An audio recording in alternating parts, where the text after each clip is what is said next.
All right, I'm gonna get you guys up on computer. I'm a little early, but I'd rather be early than late.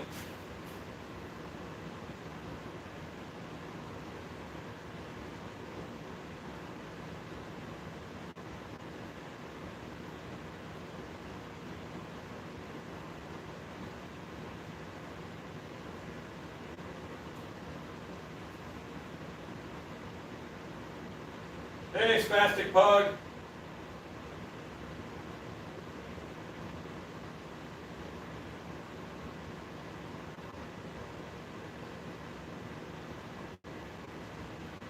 Hello, everybody.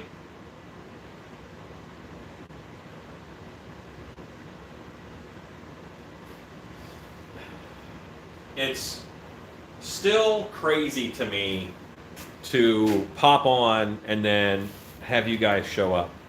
It's like walking into a bar and like there's all my friends. Really cool. I mean, this is something cool that we do almost every night.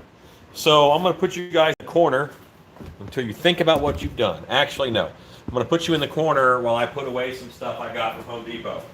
We will have, my wife will be here making comments. She'll be coming in shortly. I went to Home Depot. I grabbed the naphtha that I have been reaching for and not finding lately.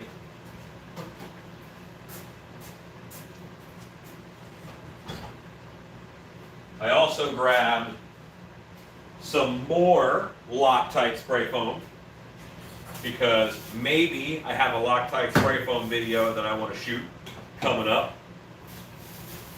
So this is going to go on my shelf.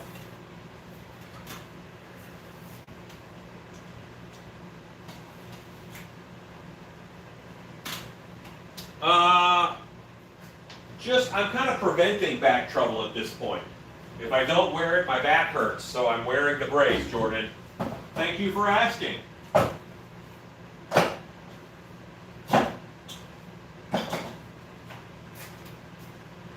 Hello, everybody.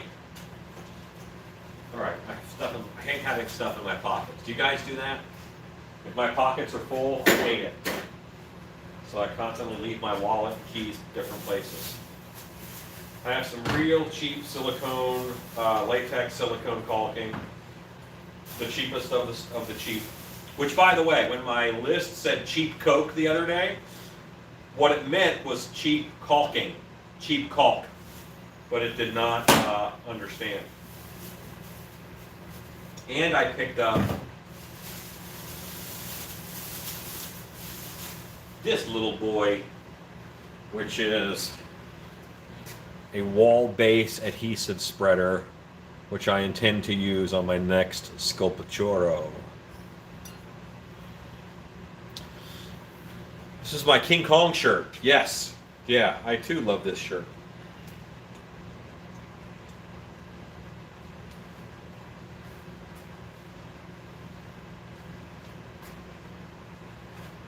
Hello, everybody.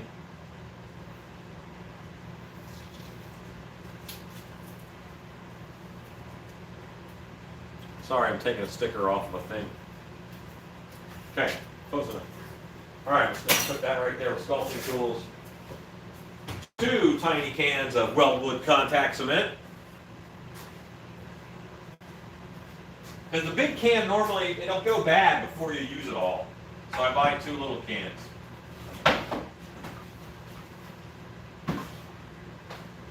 Hold me close, a little cans.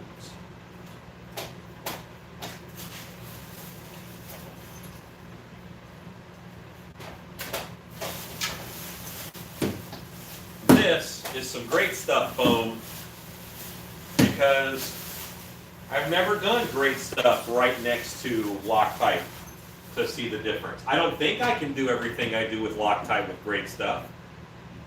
So I'm going to give that a shot. These go in the other room. You must excuse me. Don't eat that.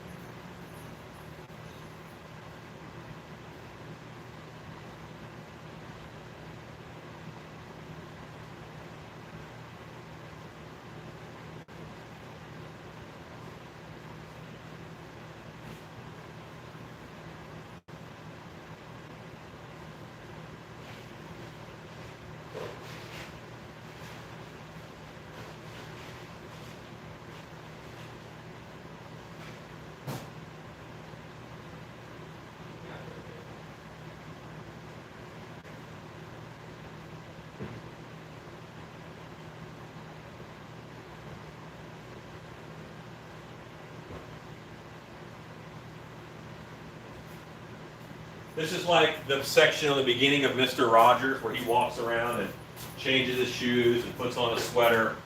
But you watch me put away crap I bought at Home Depot. Very similar.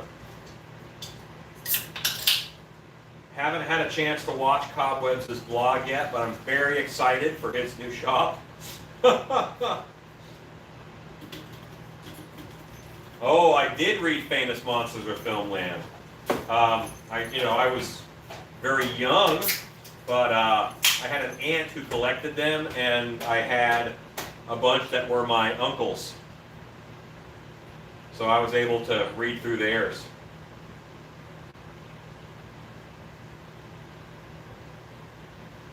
Wonderful stuff.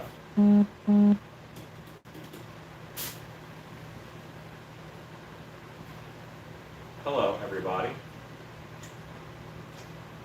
Won't you be my monster? Exactly. That's how I'm doing interviews from here on out. I also, at Home Depot, I picked up some new glasses. Because these hold on to my head better. The other ones really fell off no matter like what I did. So these seem like they had good head grip.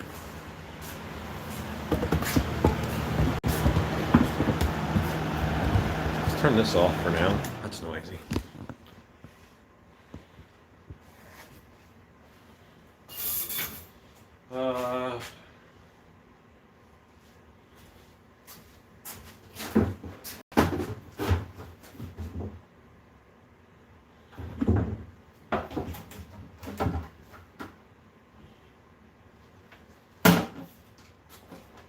I gotta put a place for this mold somewhere.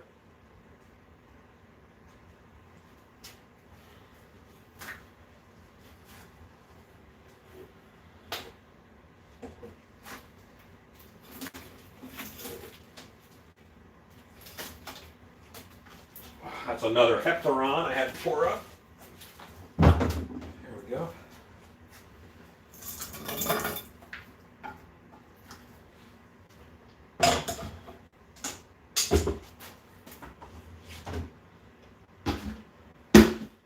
Did a full round of pouring today, so I'll let these beauties dry. And my wife says that yesterday's camera quality at the end of that video was crud because of the camera that I was using.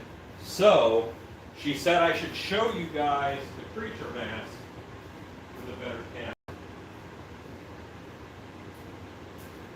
So this is what the black and white creature mask looks like that we painted yesterday.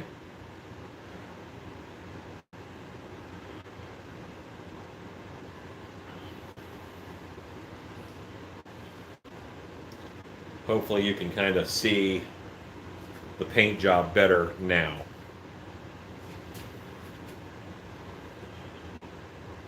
Okay.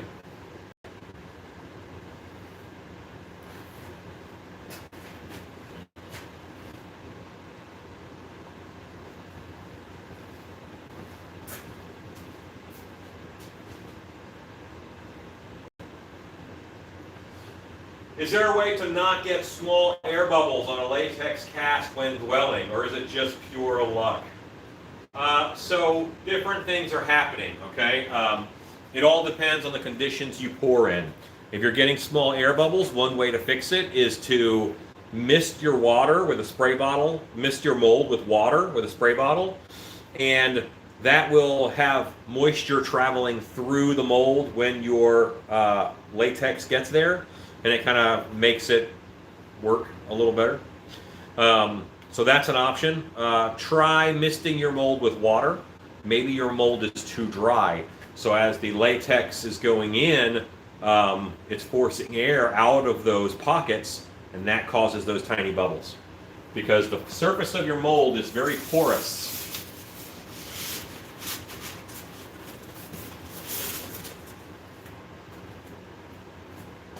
I, too, love the black and white.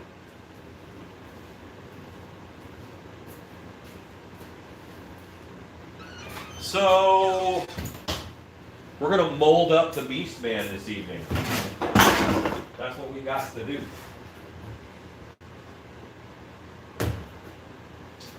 No problem. I'm happy to help.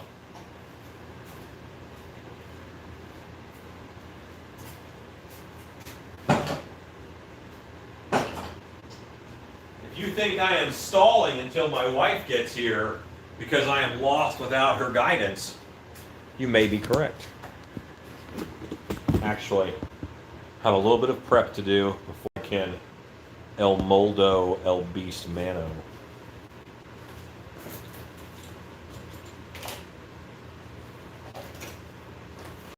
I enjoyed the Santa Clarita diet.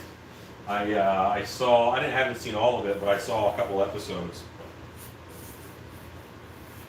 I had some kind of a procedure done, or I hurt something really bad. And I had enough time to watch all the episodes. But I watched a lot of it with medication, so maybe I thought it was better than it was, but I enjoyed it. Okay. And Shannon parents. Are me and Shannon parents? You've seen our puppies. But no, I don't have any children. It's not to keep my back straight, it's just to keep it from hurting. But yes, better posture would be nice. It would be very nice. Played a hunchback for many years, and I let it get to me. Okay, that like wasn't even a joke. I was a hunchback for 5 years at Skull Kingdom. Hello, Joshua Howard. So we're going to mold the Beast Man. We're going to mold it in the Ultra Cal. So, yeah.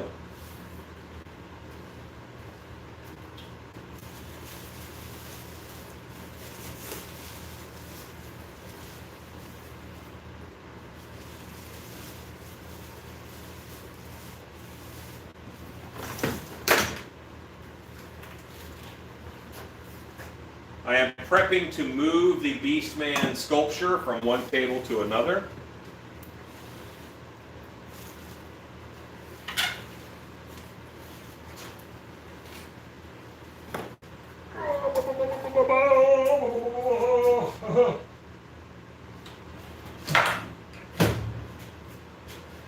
We did it.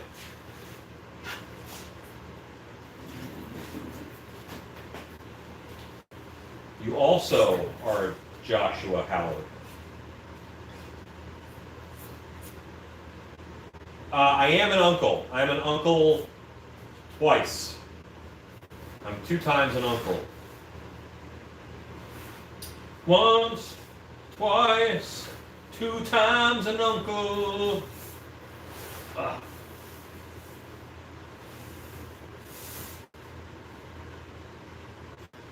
Yep, air bubbles are awesome. Okay, I got a little flat spot right there I want to mend up.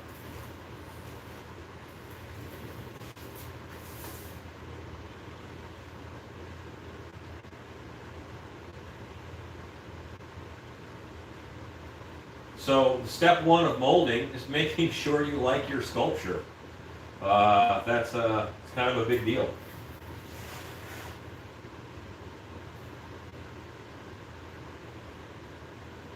I pretty much do. I'm very happy with the Beast Man. What's one mask I hated making? I don't know that there's any mask I hated making. I got tired of making burlap scarecrow masks because I probably made 400 or 500 of those. Ultracal will not take longer to harden. No, it's a chemical reaction, doesn't change anything.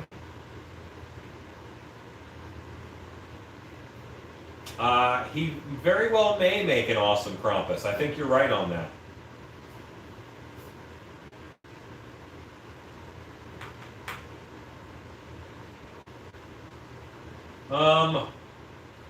KBFX, so on the Harbor Freight airbrush, if you're having trouble with it, pin and needle are fine, but every now and then, this piece, like this relationship is crucial. And this piece right here screws up and down. So if that is not at exactly the right alignment, then maybe you need to raise that up a little bit, and that'll put it more in the path, or screw it down in order to get that airflow meeting just right. And what I find is sometimes you might need to push a little bit with your fingers just to change that relationship between those two, if you're having trouble with it spraying. But that's a very common problem.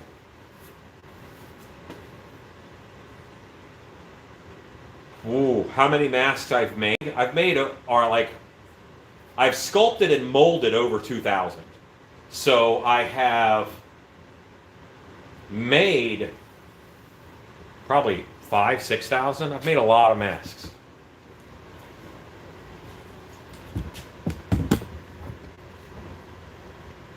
Yeah, so there you go.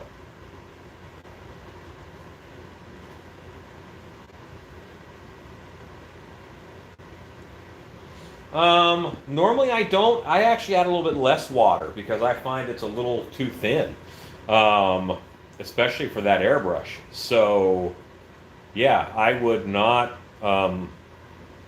Yeah, it's a little thin. It's not. It's not an issue. What PSI are you spraying at, KVFX? What's your PSI coming into that airbrush? I make a lot of masks, Lanny. I make a lot of masks.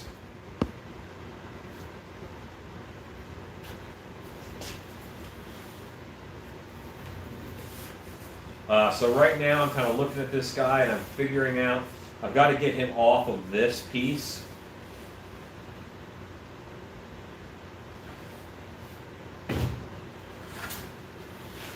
There we go. This is my turntable base. Okay, good deal. You're spraying at 60 psi. That should be good. Can you maintain 60 psi, or does it drop down to like 30 once you start spraying? Because that should do it no problem. I run 90 out of my compressor, and for that little airbrush, I actually don't regulate that airbrush. I just let it go. So I'm normally spraying at about 70, 75.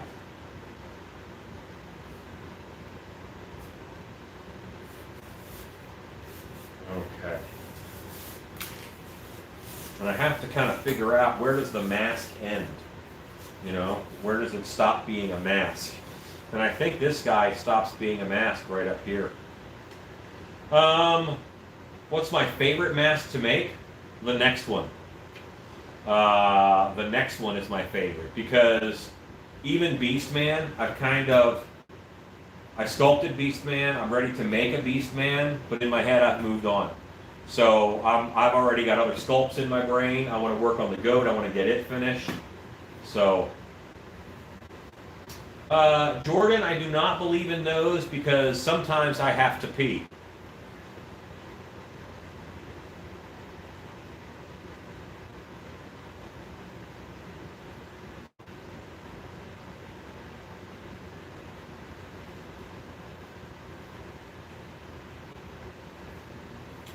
What was my hardest mask to make? I don't enjoy making aliens because I'm just not into it.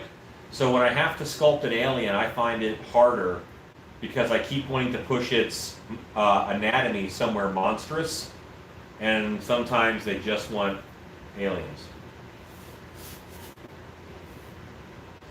Hello, Jerry Collins. Shannon will be here shortly. She's not here quite yet.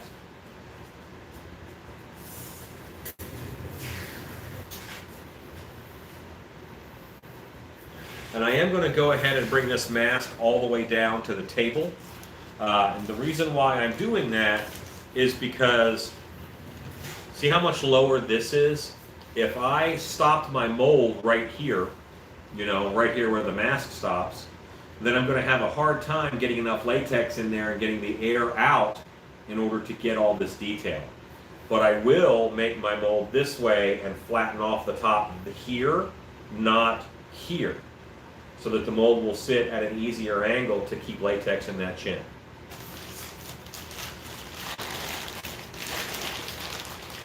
Good night, Lanny. And hello, Will.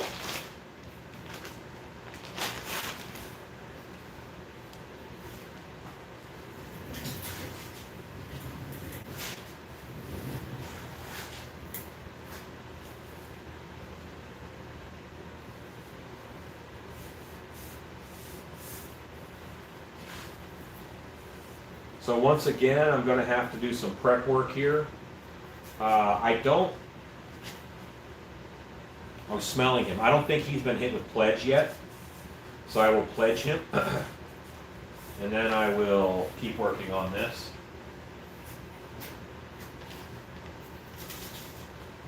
This will be kind of a complicated mold.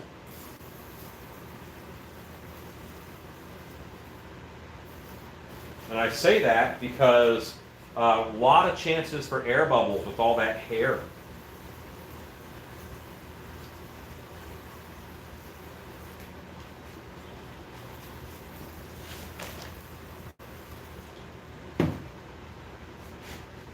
And I'm going to do the mold wall and make the back of the head molded first. Let's just do that right away.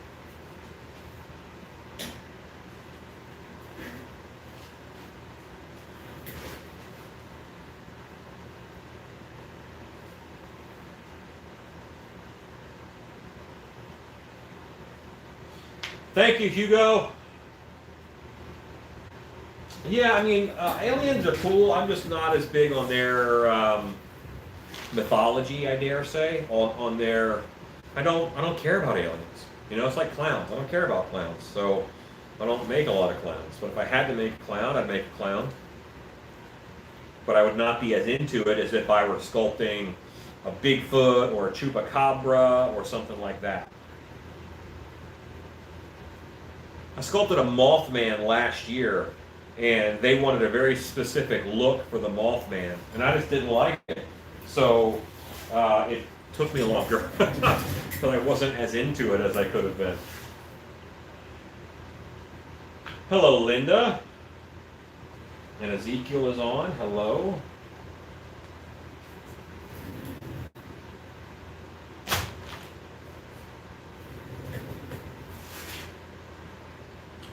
Oh, I very much prefer pledge. I do not like spray paint. It's often spray paint will get stuck on your mold. I don't like it. I still have a Mothman mold, yes sir.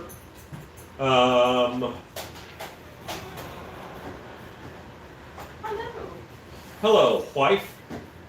I will use Ultra Cal 30 tonight, correct?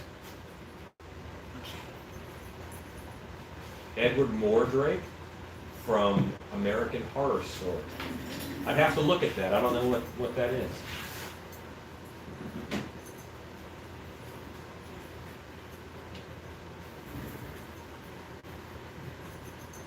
Will that mask face forward or up? It'll face whatever way your head is facing. The sculpting bust looks a little bit up, but that doesn't mean that the mask will. It just makes it easier to sculpt on. Are you getting set up? He doesn't really have two faces. He just has the one face. Okay. Cheney, no. All right. Camera working all right? I'm so pleased. Yeah, my phone is working just great. Did you show them the creature? I showed them the creature. Thank you. Yes. It's just a better picture so they can see all the details. Hi, everybody. Hello. Shannon says hi. Hello.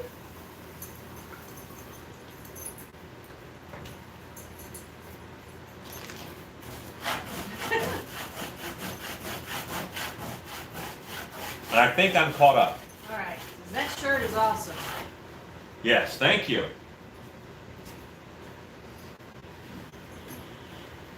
Whew. What day? Hello. Christine. Hey, I'm glad I caught this video because that's a lot of detail and mold. It's exciting. This is the Stilthy Studios channel. where you can watch Alan wear a really awesome t-shirt and possibly destroy it all in the same evening. You're gonna have to show him your new shirt sometime to wear it. Yeah. On a night when I'm doing something controllable. I don't know what night that is. No, they're wrong. Lucky, that's your war picking? You've been saying hi to the dogs. Shannon showed up, so now the doggos are here. Michelle, you did. You shipped on Tuesday. You out a notice. Yeah, she sent the notice to whatever email your PayPal has. So that might not be one you use all the time, but it's where we sent the shipping info. Jane, you just got that on my kit. Jane, I see where you're going. No, sir. This one is mine. Sorry, guys. What you do? He got up here and he got a paintbrush out of my sculpting kit. He's amazing. No, those are mine. Dog's a devil. Okay.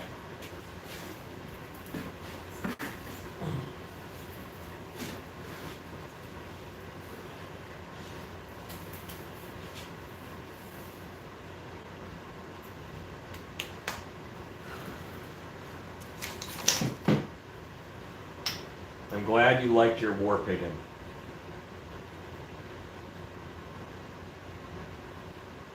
Now you probably should cut your mold walls. Just use something to keep them the same thickness. I just kind of did it by eye. I'm going to have some thick spots and some thin spots. I'm okay with that. Thank you, Stacy. Is that the A&E Pride and Prejudice?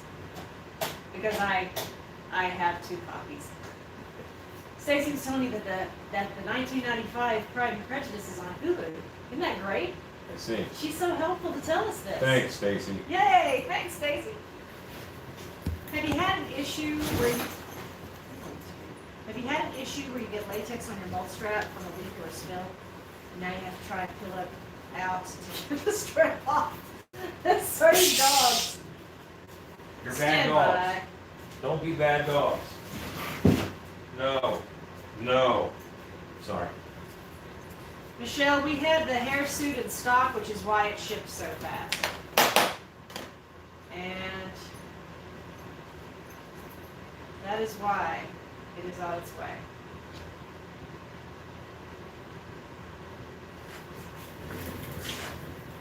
Did you get the question on the strap? No, what was it again? Have you had an issue where you get latex on your mold strap from a leak or a spill, and now you have to try and peel it out to get the strap off? I haven't gotten that much latex on a strap in a long time, but I have done it. Yeah, I mean, just kind of be careful and get it off of there.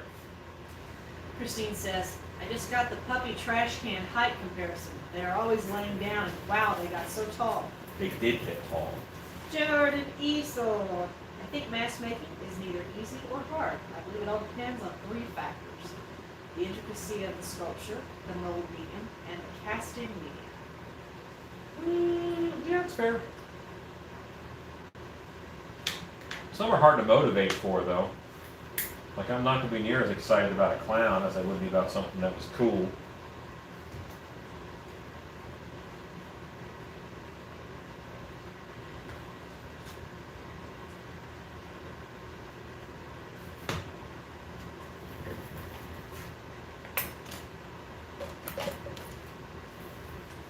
Lisa, I just tagged you on a post here with a link of the puppies when the first night we got them. So on our mascots page, the very first night, those are the photos, and you can see how ever so tiny, teeny tiny, and adorable they were.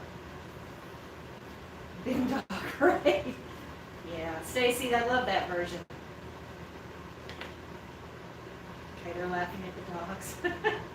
Do you have a pattern for an EVA foam helmet or a suggestion on where to get one? They are all over the internet, man. I mean, like Etsy has a lot of different foam helmet patterns. There are several companies on there who they sell foam helmet patterns. That's what they do. So just put in EVA foam helmet pattern, and you will get lots of companies who sell them. There's also like Evil Ted on YouTube sells one, and so does, hold on, Punished Props. They sell one on YouTube. So there's a lot. There's a lot. Christine says that she's going to have a Pride and Prejudice marathon, bowl of ice cream. Well, what did you do wrong? Why are you punishing yourself? I don't understand that. You've been so nice to us. Jordan says, I just finished a McEd for my boogeyman. I plan to use the costume for live action cutscenes in a video. Cool. That's awesome. Evil Ted Punished Props and much props, says Ross Riker. Yes, Lisa, these are going to be some very big puppies. Right now they are almost 7 months old, so we're not even finished growing yet. But you can see how tiny they were the night we brought them home. They were ever so small. Spastic Pug. I'm going to start a Fiverr doing caricatures to help pay off my Hollywood. Awesome. Ezekiel. Evil Ted has a how-to make a pattern video. It's so much better to make an original helmet than use someone else's pattern.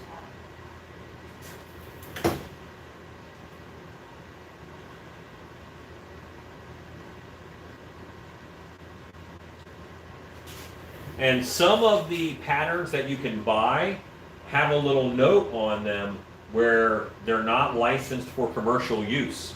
So you can buy and make something for yourself, but you cannot sell anything you made with their helmet pattern.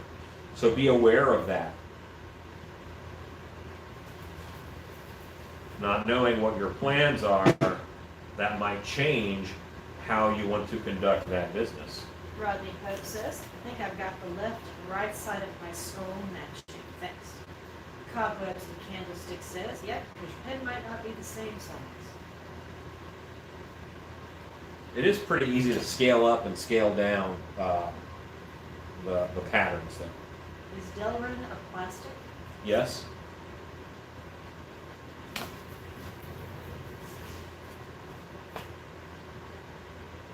Yes, it is.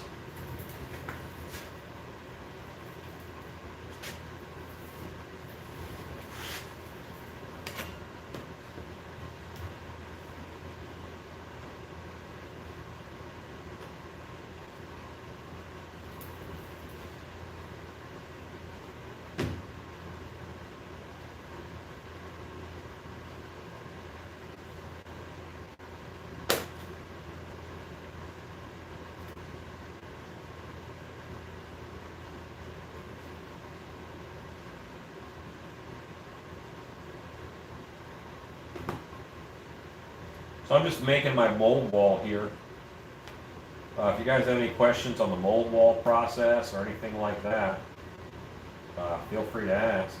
Can you buy pre-made Delrin helmets? Are they cheap? I don't know. I mean, but if you're going to go that route, why not just buy like a baseball helmet or something, a batting helmet?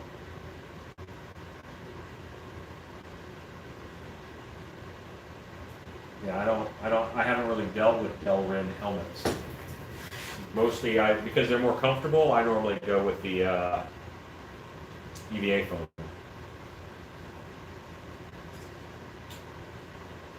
Ezekiel said it took me a while to get the pattern right, but now it's cool to not worry about licensing, etc. Yes. How set up is your sculpt? Is it leather hard? Mostly, yes. I would say mostly it is leather hard. This is 2 Wednesdays old, so it's 9 days old, and I haven't really touched it in 9 days. I might have watered it once or twice, but that's about it. Got a little shallow under the ear. KBFX Special Effects says, some people say you're a beast when it comes to mask making, and he's got a drum. Think about what you've done.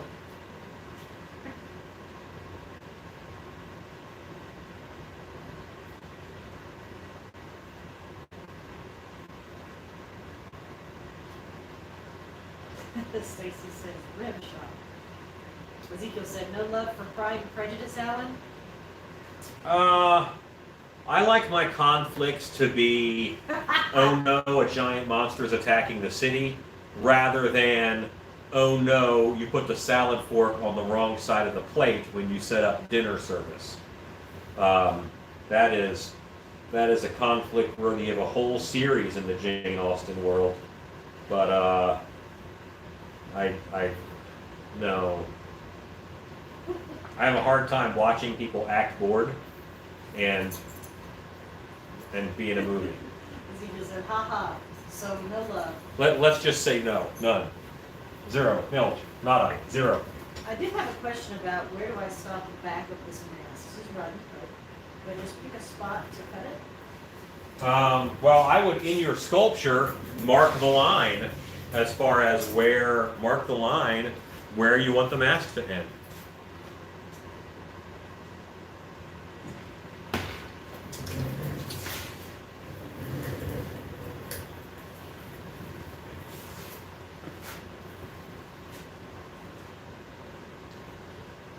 I just don't know if the Delrin is heat formed most of the time, or if it is molded into shape most of the time.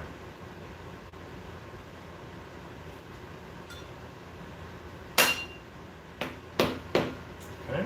They could make them better in movies with mannequins. No love here either, says Ezekiel. Yeah. I'm surprised Shannon read that comment. I am about to start my other side of the mold wall. What are you drinking, Coke or Pepsi? I'm drinking Coke Zero. Did you ever see that stop motion fight between a mastodon and T-Rex in the movie Dr. Warbit? If so, did you like it? I have not. These are very specific questions this evening. I have not seen that stop motion fight, but I probably would have liked it if I'm basing it off of all the other stop motion fights I've watched. I'm half expecting a slap upside the head next time I see you guys from Sharon. Ezekiel is alright.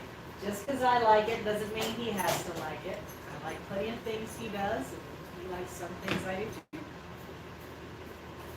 Prehistoric Matt says, yeah, it's pretty much what you think about the But I bet I would like it.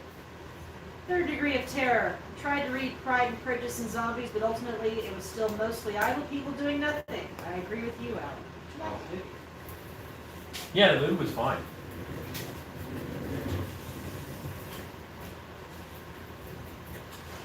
I should have set up a board and then a Lazy Susan. Or Lazy Susan under the board. Did you like that? Yeah, I'm most of the way done. I'll make it work. Am I allowed to share a link to this scene? Sure. A link to that scene. Ezekiel says, I've sat through Pretty Woman like 59 times for my wife. Wow. I don't make Alan sit through any Jane Austen or period film that I like. In fact, if I'm watching it and he comes in the house, I turn it off. Because I'm going to ask questions. I turn it off. And I will not be satisfied with the answers. He doesn't like them. So I also have a theory, all right? Here's my Jane Austen theory.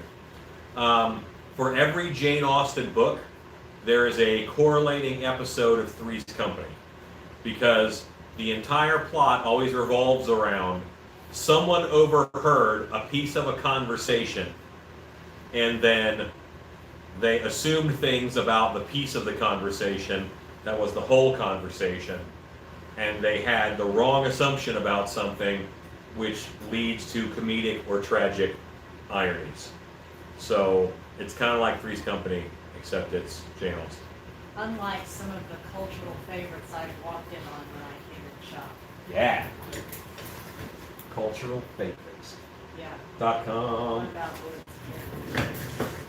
I was in pre-production for a kaiju film and put in charge for special effects and makeup. The film was really cool. It had city-crushing monsters fighting each other in an all-out battle royale. That sounds awesome. Christine says, I put the phone down and just ran through the house because I needed headphones to hear you guys. Boyfriend asked what the heck I was doing. And if I was doing weird stuff with the haunters again. You doing that weird stuff? This has been engineered where this is kind of hard to reach. So, there we go.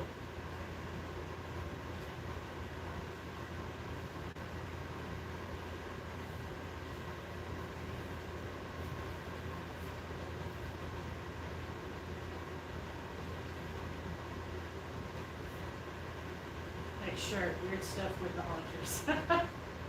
Alan, Mr. Furley or the Ropers?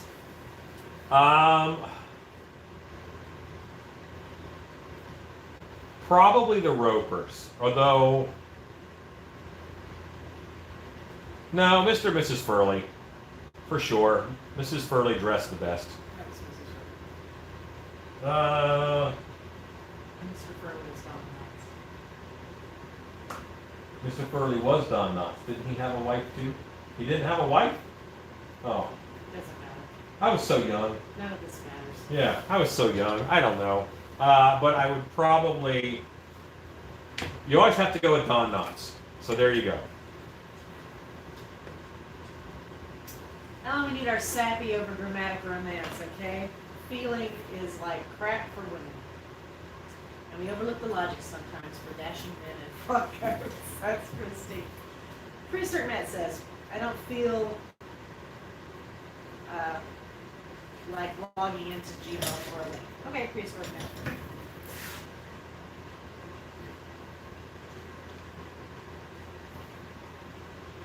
It's a great name, Prehistoric Matt. It is. It's great.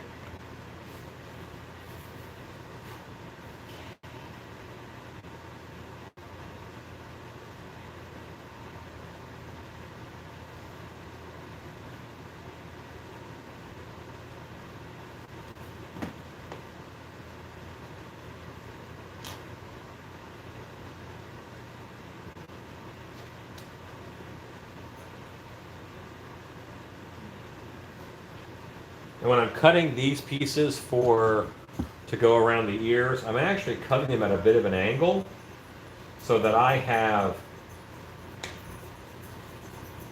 see how that's cut at an angle? It's not straight, it is beveled. That way I can push in where I need and I'm not going to distort my sculpture.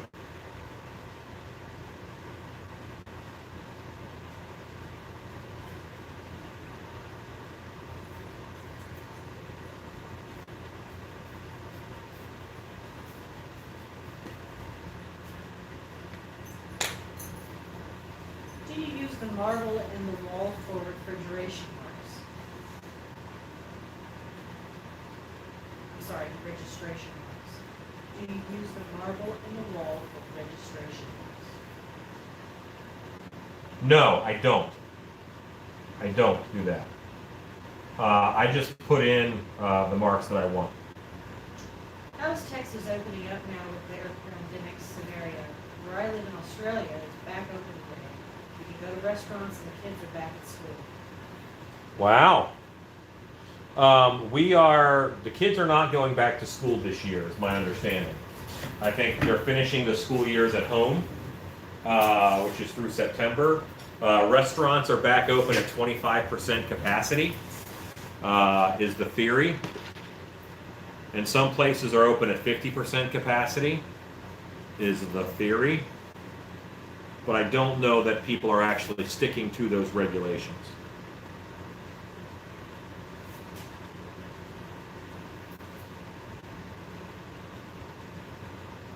Christopher Matt says, it's Dr. Mordred, so you can watch it if you have the time.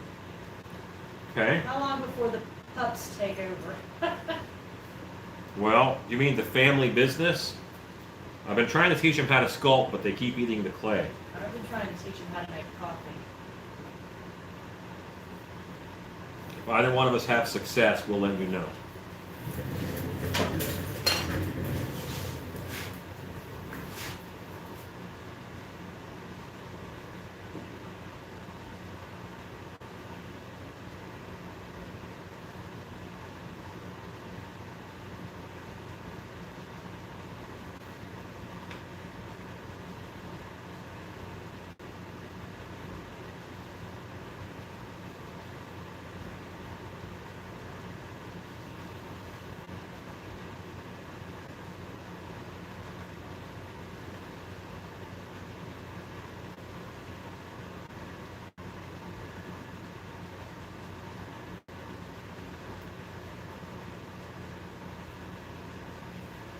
I have to keep imagining, if this is solid rock, would this pull back okay?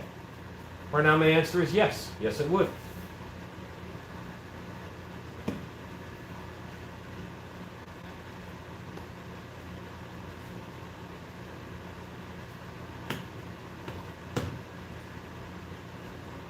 This looks like a very tricky slope. It kind of is. Yeah, I'd say that's fair.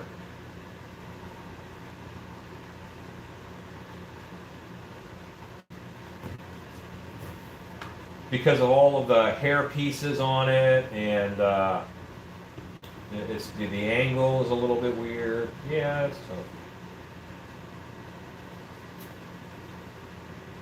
But it's just a mold wall. Nothing to be worried about. What tools do you use that keeps the clay from piling up on the side of where you cut? I've always had that problem, and it ruins whatever I sculpt. Read again? Yes, read that again. What tools do you use that keeps the clay from piling up on the side of where you cut with the tool? I've always had a problem with it, and it ruins whatever I sculpt.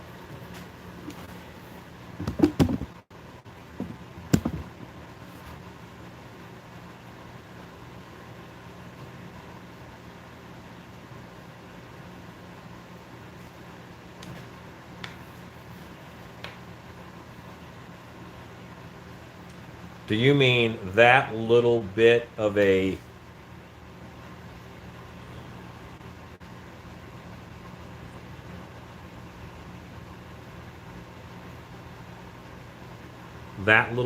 slope right there in the end? Is that what you mean? I mean, I just don't worry about it and go on, man. I don't see it ruining much. Just be aware of it, and then you can calm it down, you know.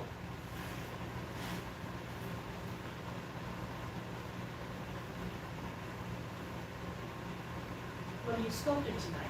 Or what's the sculpt? The sculpt is a Beastman mask that I made. We call it Beast Mode because we hate being sued. So we call it the Beast Mode mask. Have you used the silicone caulking and naphtha technique recently again? I was thinking about trying that technique for a Hannibal Lecter mask. So a mask of the person Hannibal Lecter, or just the like restraint style mask?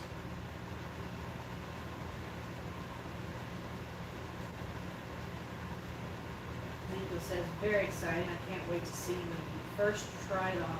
Make the noises associated. Me too. It's one of my favorite parts. So did Ron Nico. He agrees. Hello, Scott Creighton. Prehistoric Matt says, yeah, like the clay from the cut gets pushed onto the side instead of being a clean cut. I don't know that it's ever like ruined anything for me. I mean, yeah, it happens, but I just roll with it and figure out how to work around it.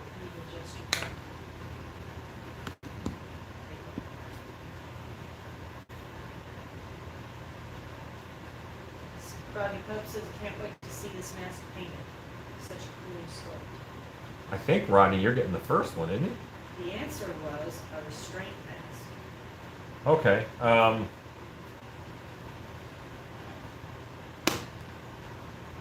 And you want to make it out of resin? The question was, have you used the silicone caulking and napkin technique? Right, and he wants to make it out of resin is my guess. Julie B says, I use old surgery tools that we are getting rid of. They work great. Yeah, just like whatever tool you use, I mean, obviously the sharper the tool, the better. What are you using to cut your clay? Because this wire tool that I'm using, I'm not really getting a lot of problems from it.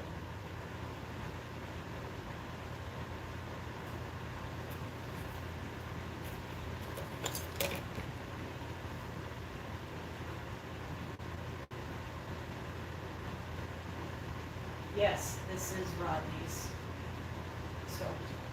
Rodney's mask. Cool. We're working on beast mode. Where is Rue and bees mode? Oh, Bees mode is sitting over there on the table. I think Rue is coming over tomorrow or Tuesday, one of them. I know yesterday someone brought up the model railroad. If you want Halloween trains, you have Lionel and MTH with 0 scale. The USA trains and Pico for G, about 4 times larger than Pico. Like, how big is a G coal car, let's say? How big is that? Do I have a model train pro on here? Yeah, sounds like. I know you probably get asked this a lot, but how did you get into this work? Hold on a second. My dog has passed gas. And it smells so bad I can't think. Oh my gosh. Who was that? I don't know. Ooh. Oh boy. Well, then none of them are near Ooh. you. I'm going to turn the fan on. Hang on. None of them are near you. It had, I don't know. Yes, there's a boy over there near me. I guess it was Boris. Ooh, Boris. What have you been eating? Oh my goodness. Okay, so the question was, how did I get started doing this?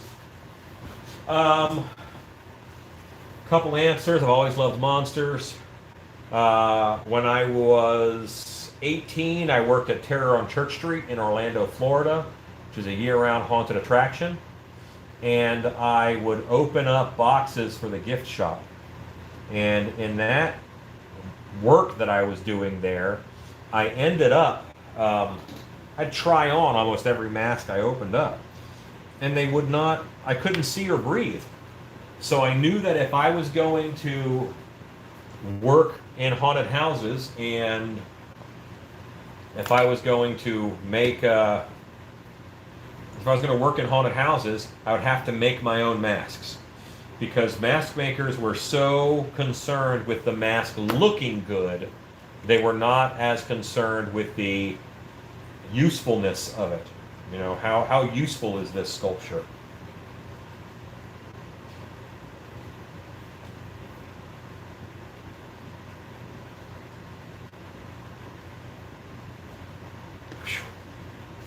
Well, that was bad. I'm glad those fans are on. Prehistoric Matt says, see, what I use when I try and do little detail is a toothpick. So that makes sense. A toothpick is just too wide. Yeah. Yeah, your tool is wrong. You need to move it to the blade department. This is actually a great tool, this little spatula knife for cutting clay. Very, very clean cuts in clay with this. Julie B says, I have a similar wire tool. It works great. Yeah, this one's a little more bendy than I would like, but it is great for some things. Back on the have electromask. Yeah. Yes, it'll be resin. Okay, it will be resin. So you're going to paint in and lay up the resin. It should work for that. It should work for that, no problem. I'm actually going to revisit that video very soon. I'll be doing another silicone caulking mold tutorial video. So if you can hang out within the month, you'll be seeing that for YouTube Wednesday. If you can hang out a little bit longer. I don't know when you want this mask done by. I just married several little pieces of clay together to make this little wall chunk.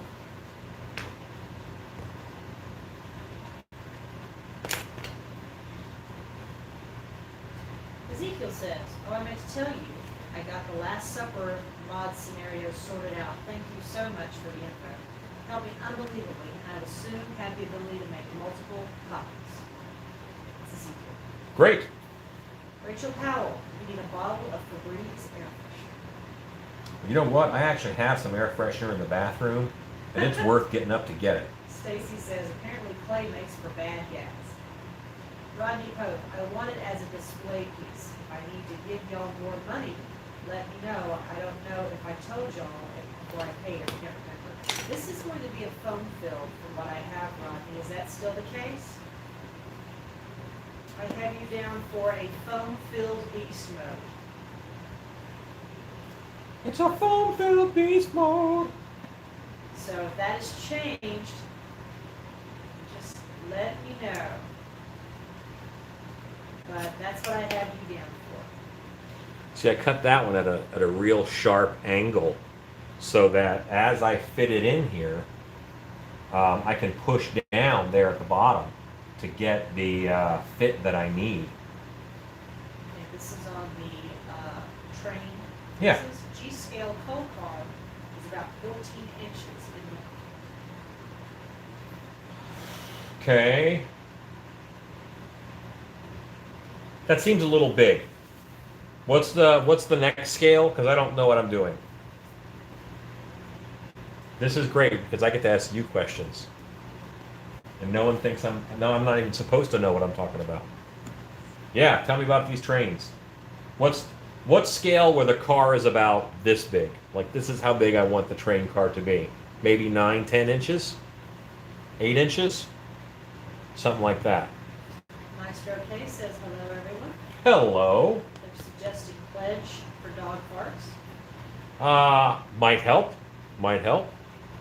HO scale, I believe. Cool.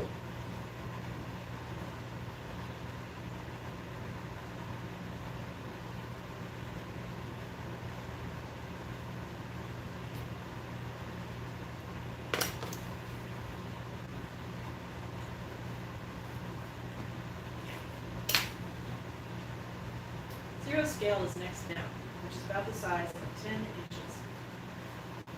That sounds good. Is it 0 or letter O? I think it's letter O. The way he wrote it. See that? O scale. It's Mike O scale. Sasha, who has been giving me the information about the trains. Awesome. Letter O. Okay, awesome. Alexa, add O scale train to my shopping list. I put O, scale train on your shopping list. And everybody else's too. Monsters Alive says, what's up? What a great name. Hello, Monsters Alive. That is better than Monsters of Questionable Health. We blocked him.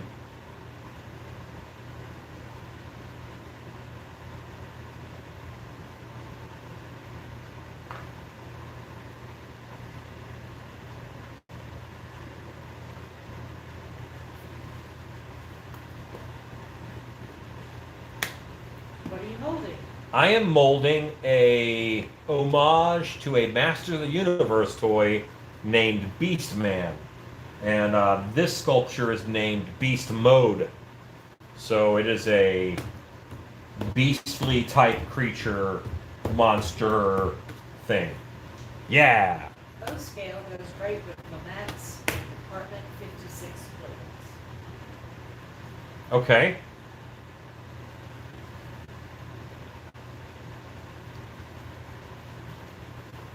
I was going to try and build some monsters and stuff off of the same scale as the Warhammer miniatures, 40K. I used to play with those a little bit, and I thought it would be fun to modify those figures into what I needed. And they were also a good size to mold. It's great. Febreze Fund. Yeah, man, I'm telling you, that was a rough one. Normally they hit us in the living room and I'm prepared.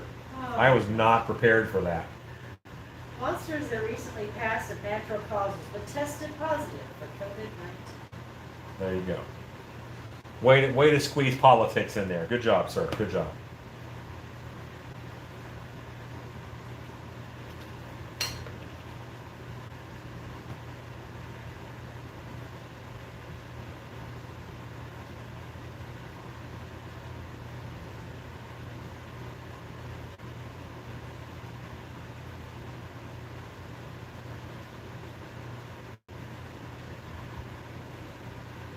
Okay.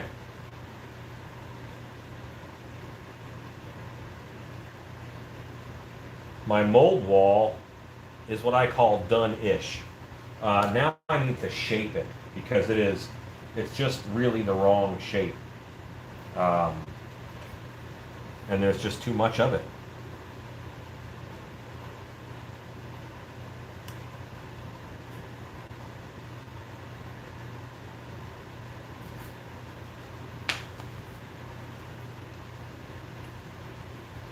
I've learned to listen with headphones on to get my ALEXA from adding to a list. It's Jesse Popper. Are you going to put fur over the sculpted fur? Yes, I'm going to do a flocked version and I'm going to do a haired version. And I'm going to do like a just painted version because the toy was just plastic.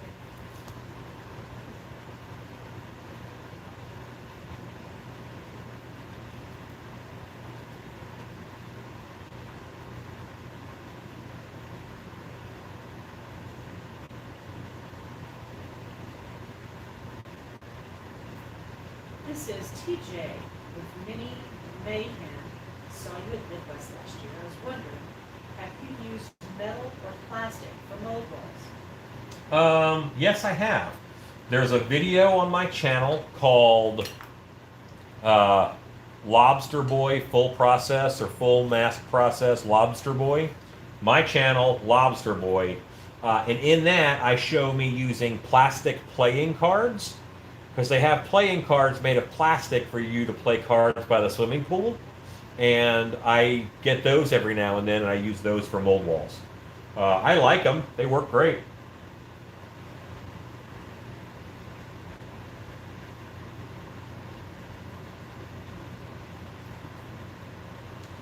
I'm really hoping that Midwest can happen this year. I am getting nervous though because we're really approaching that date for such a big show. Lucky 2001 says, sorry, I was putting the kiddos to bed, so I'm not sure if you saw, but I did get my war pig and it was perfect. All the extra stuff was amazing too. That's awesome. I'm really glad that you got your war pig in, and I'm glad you like it. You had the bloody one, right? Yes. Yes. His had blood. We had 2 war piggins, Lucky, and I had to make sure that the bloody one got to you. He had them both on the table, and I had to make sure who got which one.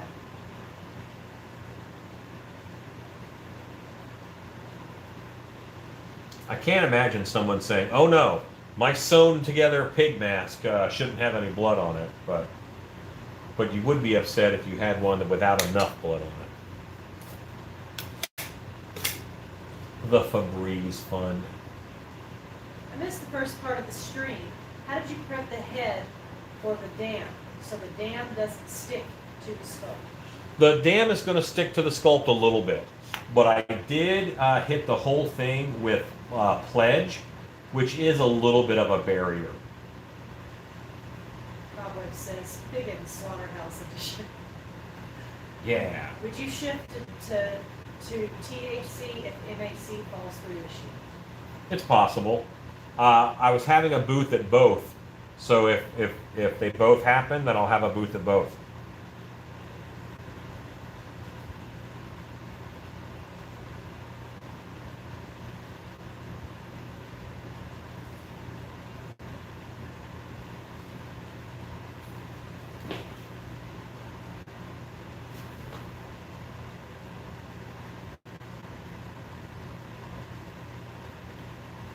Okay, I'm looking, and I'm liking. And I'm gonna grab a loop tool and put in some keys.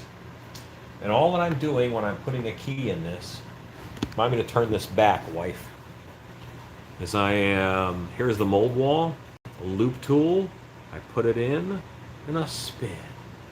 I'm spinning to win.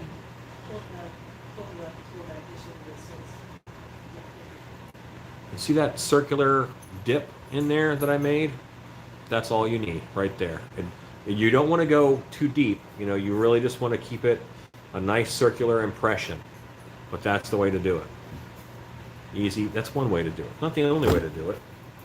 There's not one way to do any of this stuff. So this will be a very hard side to mold, simply because lots of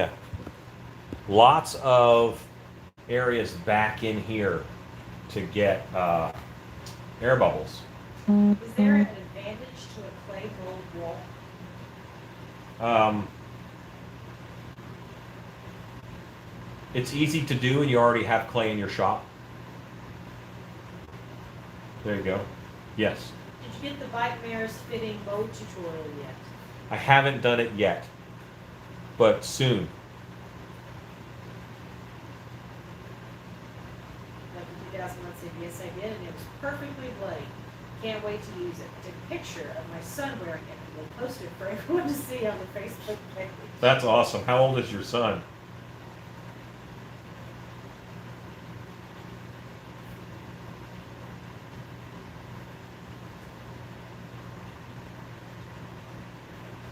Okay, I'm just looking at some pieces. It looked like it needed a little bit more. I'm gonna do one more of those little hair things.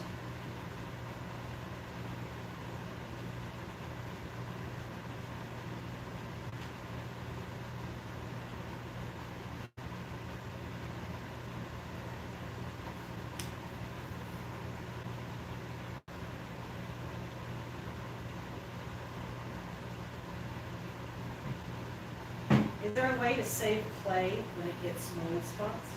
Oh, absolutely. Just hit it with some vinegar. Put a little bit of vinegar on it, and vinegar kills the mold. It looks like Mount Rushmore from the side. Okay. One of my plans for my monster train set is a monster Mount Rushmore.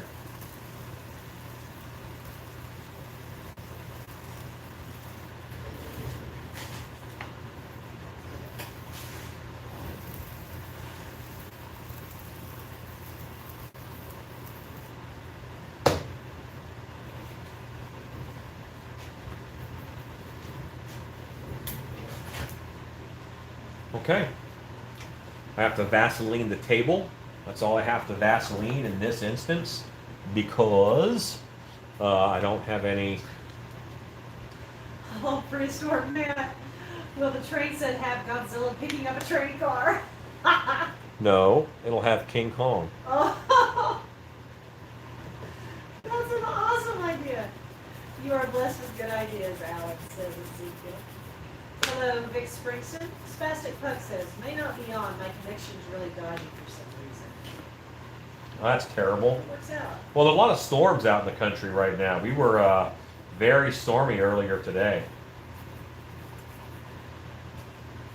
I love the Monster Mount Rushmore idea. Yeah, I mean, there's an image that's been around, the Wolfman, Frankenstein, Dracula, those. I'll just take some masks and I'll kind of put them together and make a Mount Rushmore. Is this what you need for the trail? For the Yeah. trail? Yeah. Werewolf will be on Alan's Mount Rushmore. Yes.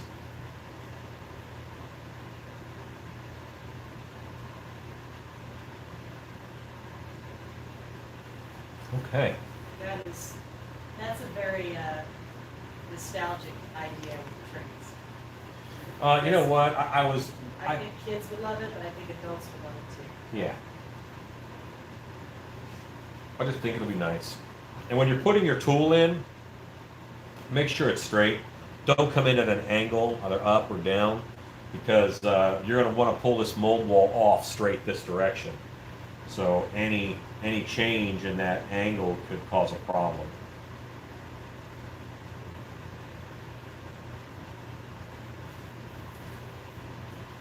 Lucky says, my son is 8. He just had a birthday this past Wednesday. He is in love with Halloween masks and monster movies. All he ever asked for his birthday are masks. That's awesome. When you start plastering, do you always start with the face? Well, no, I'm not. I'm setting up, I'm going to do the back of the head first. Because the face always has detail on it. If you do the back of the head, then you can lay it down, and gravity helps you get the face detail.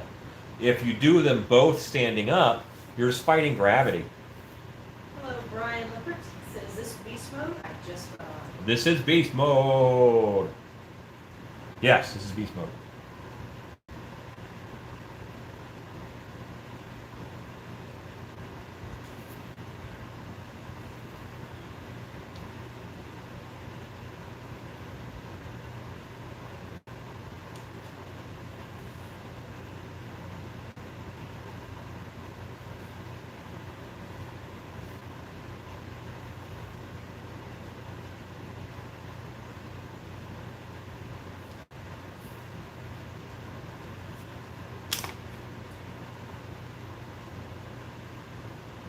Jesse Papa Bear says, your daddy should have given you the tool talk, not my monster guy. Daddy should have given you the tool talk, not my monster guy. This is Jesse Papa Bear. Which tool talk? What causes mold rot? So it is when the stone is not flexible, all right? Let's start with that. Stone is not flexible. We're making a mold out of plaster, so they're not going to stretch to fit anywhere. With wood, you can kind of hit it with a hammer and make it do what you want, but stone is. That's what you're going to get. So imagine your fist is stone, all right? Sink your fist into plaster up to here. And then when that plaster hardens and you have a stone fist, you can't pull one out of the other. They are locked together because this is just bigger than the hole. You know, the hole is only the size of your wrist, so you can't pull this out because nothing is going to stretch. So for this to come out, all of this gets broken off. Or you have to chisel out all around here to let this slide down freely. So that is how it do. Mold lock is a vacuum, isn't it? No, mold lock is not a vacuum. Mold lock is a physical locking. When sometimes what happens is if both of these are stone, they can't get by each other. So that is locked together. When it's clay, when one is clay and one is stone, one will open up, one will rip apart. And that's fine. The sculpture is going to rip apart. But if they're both stone, if you get stone on stone, then you're going to be in trouble. So if your mold wall does something silly, like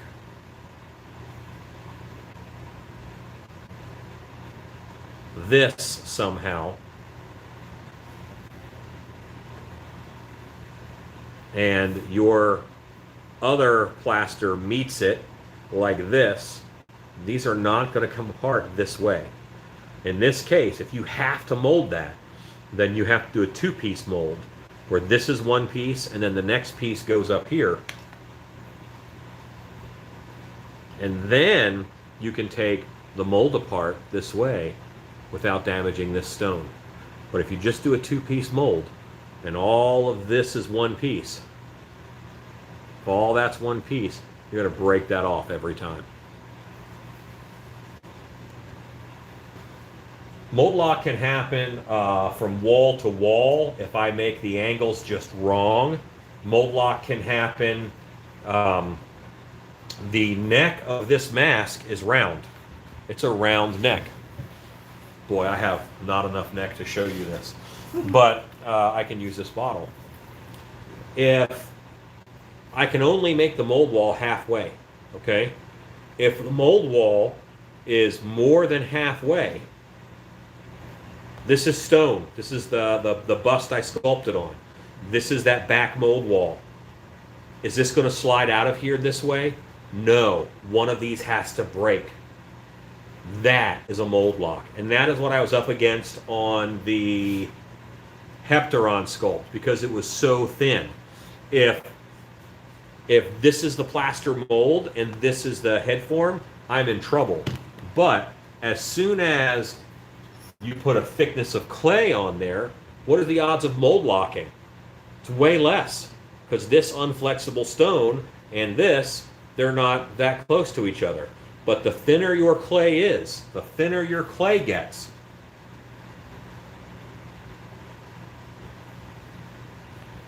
the easier it is for you to accidentally mold lock that sculpture. Hopefully, because if you want to pull this off this way, hopefully that is a good visual representation. Jesse Papa Bear's reference was putting a tool in straight, not at a weird angle. Do you remember that original comment? Yes, I think he was being dirty. I don't think Jesse Papa Bear would do that. I don't think he You don't think he would? No. He would have any untoward motives or Jesse Papa conversation? Bear would never do that. Right, he wasn't being that at all. Don't take that crap, Jesse. I got your back, bro. How dare I? Monte Carlo, what a great name. How are we all doing? What's this thing gonna look like? Seems like a good start. It's going to look like a white rock if I do this right.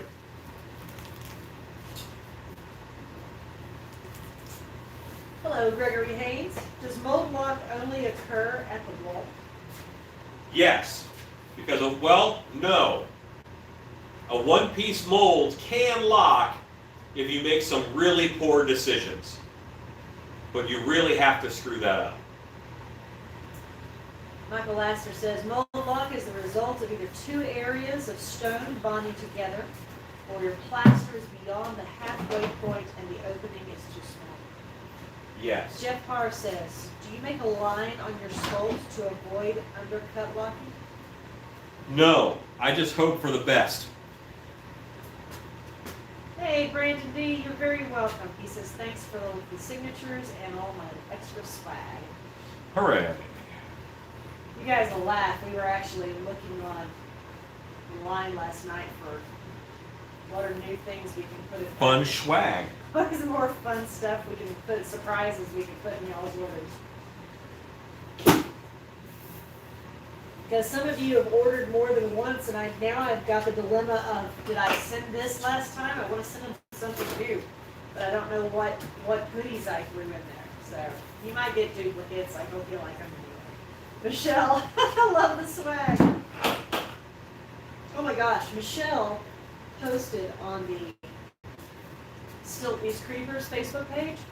Yeah. And I tagged you on it. You can see it later. But she did the most beautiful thing with that skeleton. What'd you do? It's like a still life. It's absolutely beautiful. Look at this.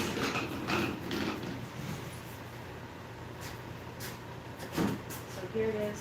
It's in a little still life with moss. That's cool. Look at him.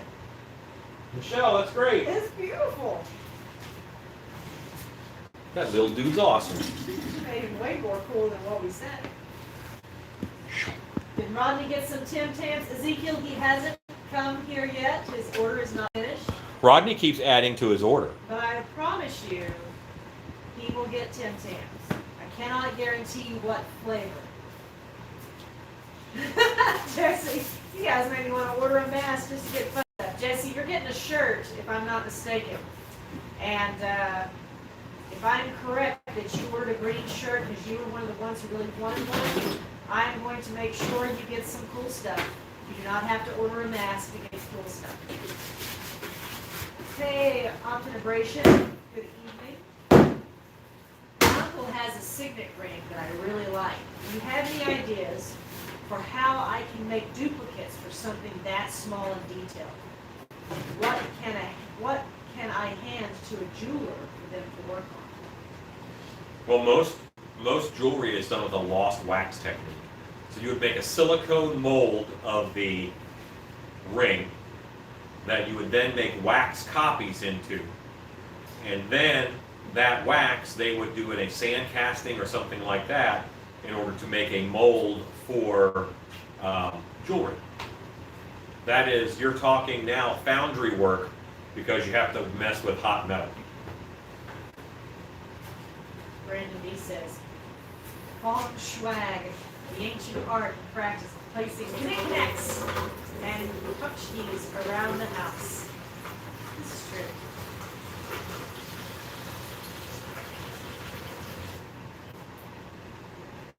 Jesse, you ordered a shirt, didn't you? Pretty sure I've got you on the pre-order list. Sometimes the names from YouTube do not match up with the names on the PayPal, but I believe you ordered a shirt, and I've got you on my radar.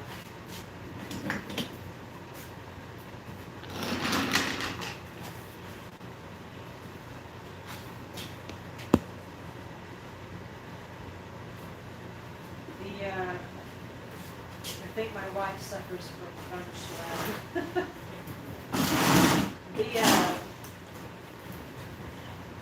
The response to the green shirts has been amazing. Yeah, who knew? Apparently they do. I'm sure you've answered this a lot, but I'm new here. What brand of clay do you use? It's just wed clay. It's a water-based clay. This happens to be from Laguna. It is a water-based clay called wed clay.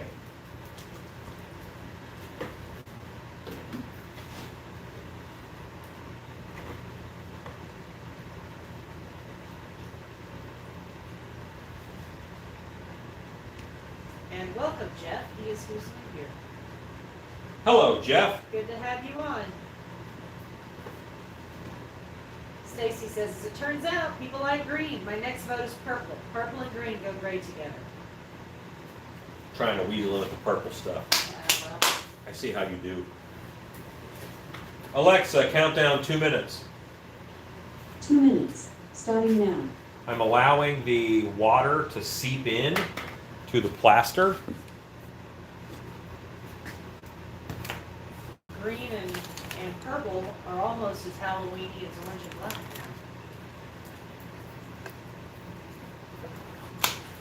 That's true. Everywhere I look, there's sleeping dogs.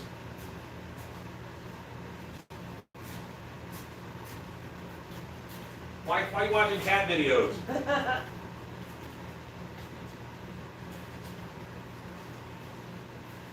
Busted.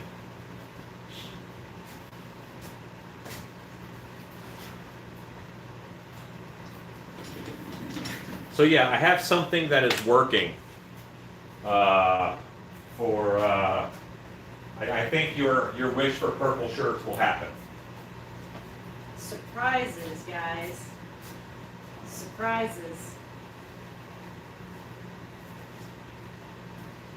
You'll be shocked to know there are surprises in the works. You guys see what I'm wearing? We're not going to tell you. Wearing gloves. Why am I wearing gloves? Because somebody saw my plight and brought me gloves. Okay, Alan, how about a Dragon Blaster Skeletor backpack-esque jewelry?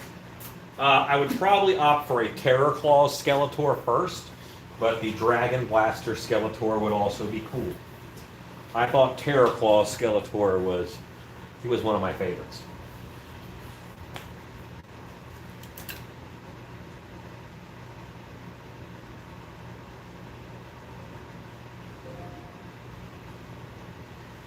Purple is my favorite color.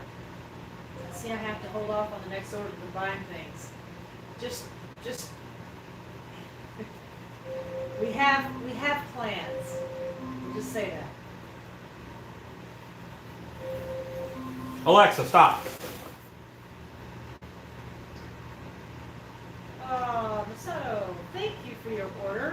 get your apron to you. Cool. He was lured in by the hopes of swag. You shall have swag. I'm gonna make it happen, son. Behold the swaggening. Yay, more swag coming. Hey, Logan K.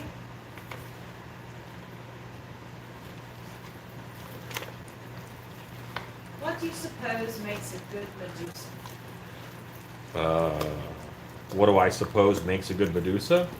I don't know how to take that, but Harryhausen's design, I think, is the best Medusa design I've ever seen. Yeah, snakes for hair, snake body, but she also had that reptilian face. It was just a good-looking design. So, Harryhausen's Medusa. I also now think that she has a bow and arrow. And that's all Harryhausen. Obtenebration, yes. Actually, I made a comment about this last night on the live feed, that we are now working on 4X and 5X shirts. They're coming. They are now, we're going to have, they might not be the exact same shade of green because that company doesn't make them that size, but other companies do. But yes, we are working on 4X and 5X. So that is coming too.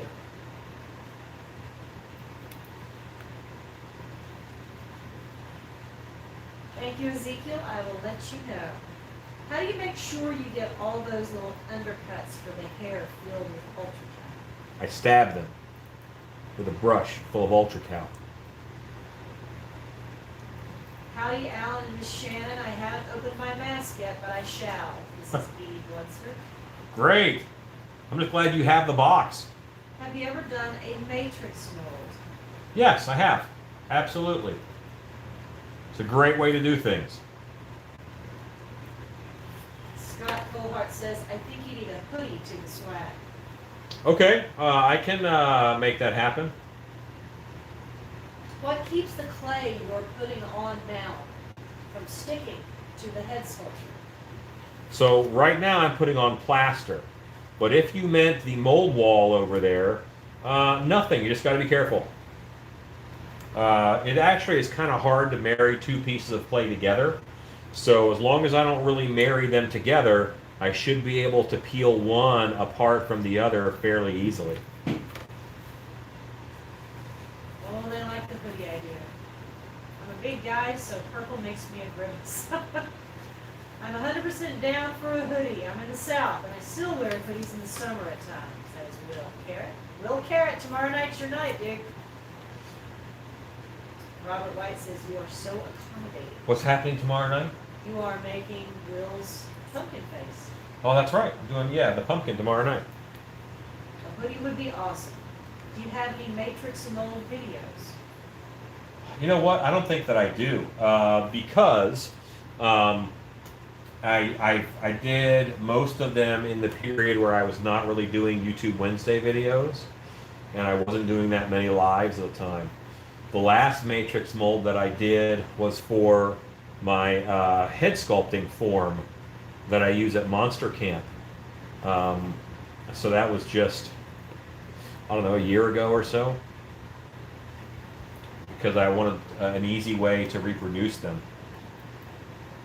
Well, I am very excited for it. Justin Rudy, I got my new mask molded. Latex is drying as we speak. I'm pretty excited to paint it. That's great. Glad to hear that.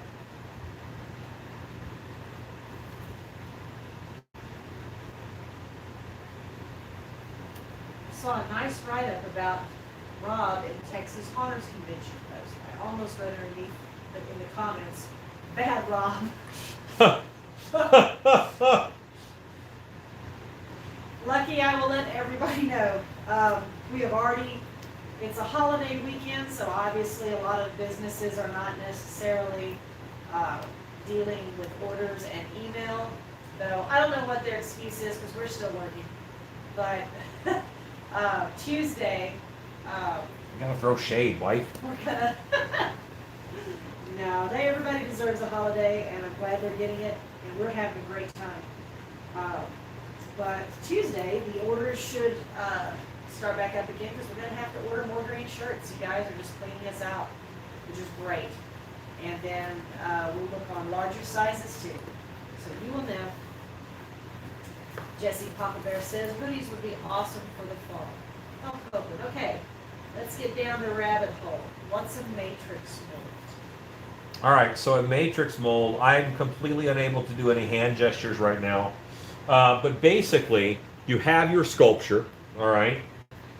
And then how I do matrix molds is you then do a clay up on the outside of your sculpture. And you do that the thickness of what you want something like silicone to be. And then you do plaster or whatever rigid mother mold you want for it, whatever jacket for that kind of mold. You do that first. And you leave a hole in that.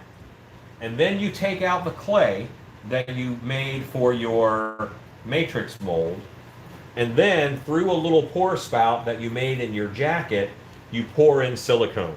So it's kind of a way to control the thickness of the silicone that you use, or rubber, or urethane, on a mold of that type. Did that make any sense? Normally the process is you would sculpt it, and then you would do a silicone mold, and then you would make that solid by putting a jacket on it of resin. But a matrix mold, you actually do the jacket first with a hole in it, because you use clay as a standoff, and then you are able to pour in your silicone once you remove that clay. It's a very precise mold making technique.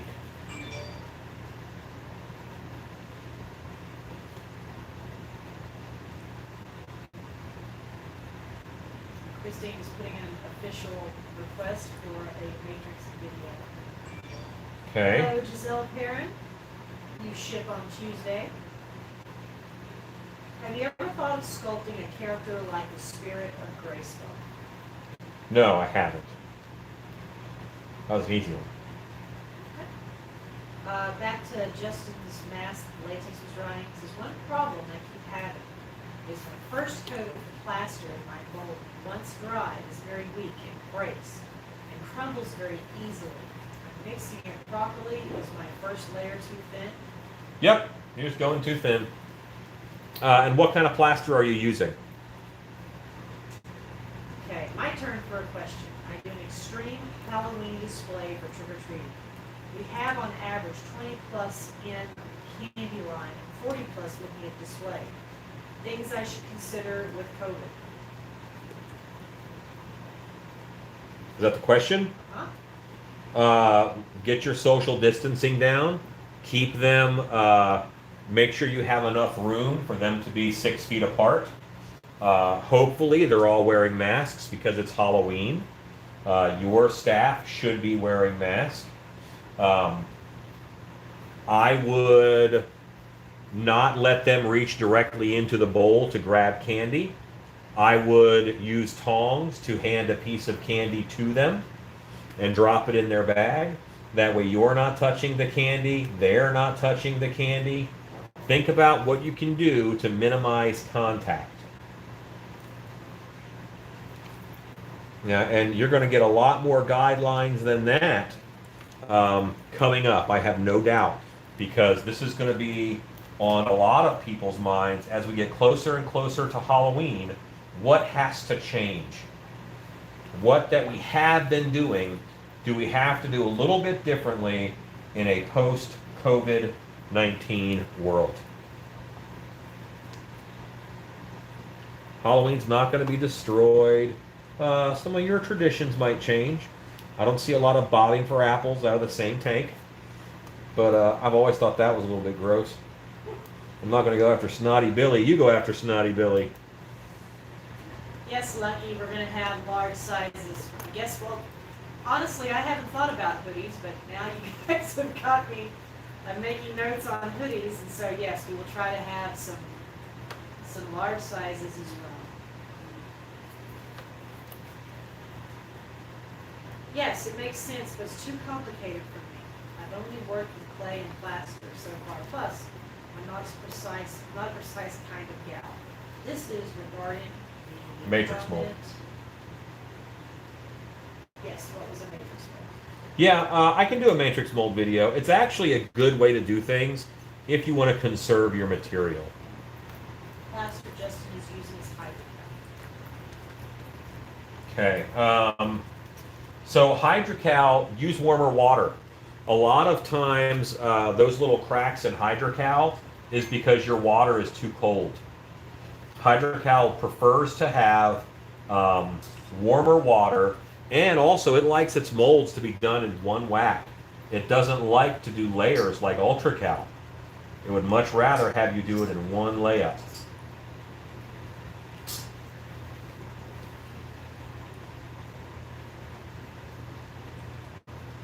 Okay. Same person. I have problems waiting for it to thicken enough because my plaster keeps setting too quickly. I don't have enough time to cover the whole thing. I'm using cold water and MM hydrocal. Don't use cold water. Warm up your water. Those spider cracks are inherent in hydrocal if the water is too cold. I have had those same problems. And that's the reason why for winter monster camps, I use ultracal, because I can't guarantee I'm going to have water that is warm enough for the hydrocal not to spider crack. Nothing beats a good oversized hoodie. Looks like we're getting boots. Let's see.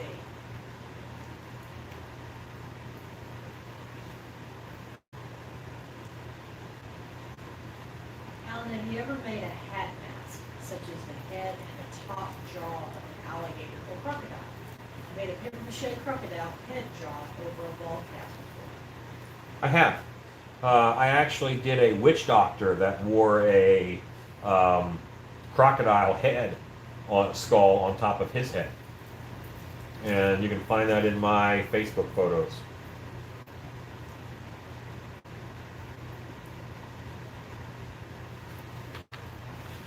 You're making me want pudding. Being someone who's never used ultracal, is it much more of a learning curve than hydrocal? No, it's about the same. Stone is as stone does.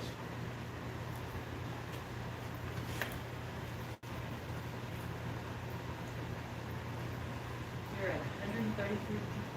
Holy moly. Y'all love watching me make rocks.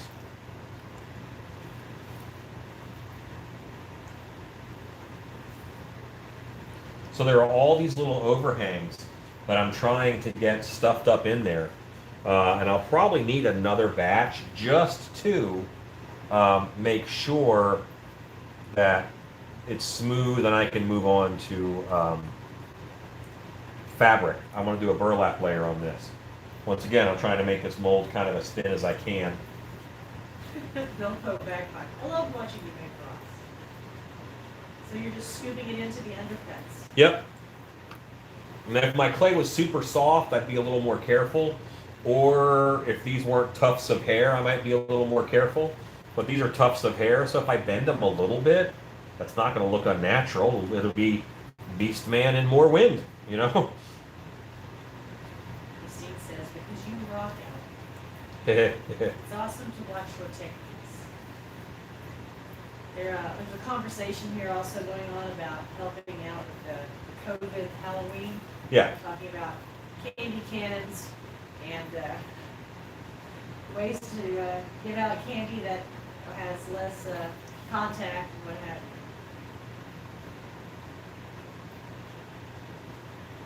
you. But in all honesty, if the parents are super concerned, they're just not going to let their kids go trick-or-treating.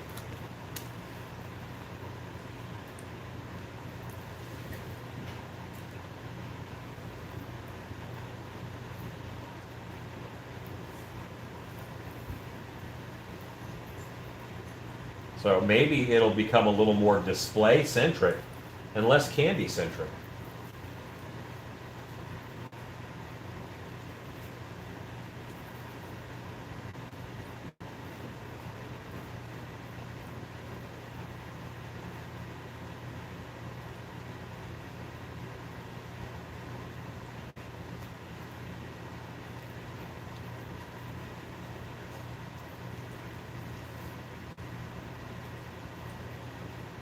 Will you use burlap or hemp? I will use burlap.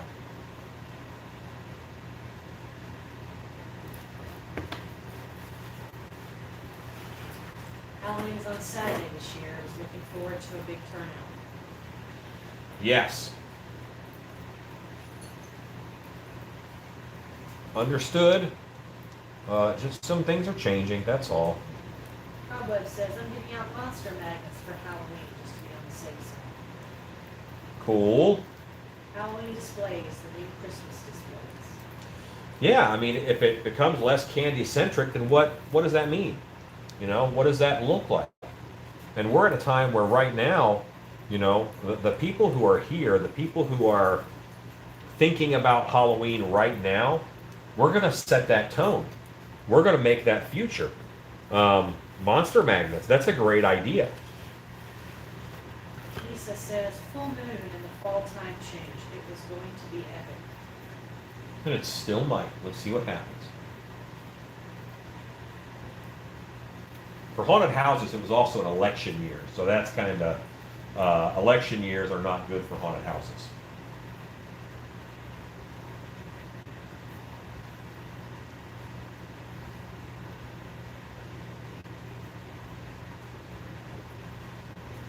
Halloween 2020, dear Michael's Tim Buckland. I'm planning for 450 tots this year. Okay. Question, the overhangs won't cause you problems with the removing of the clay after this hardens? No, the clay is actually pretty soft. So that's just going to break off, and then I'll use a power washer to get those little bits out. I'd love to make a robotic skeleton that hands out candy. Okay.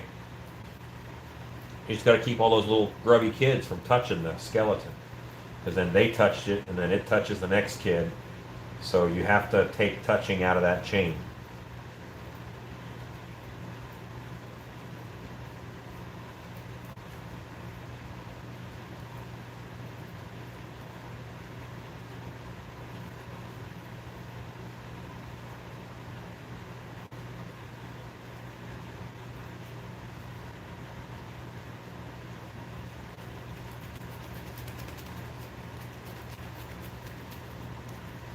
Cobweb says I'll probably have 30 trick-or-treaters, so I will load them up.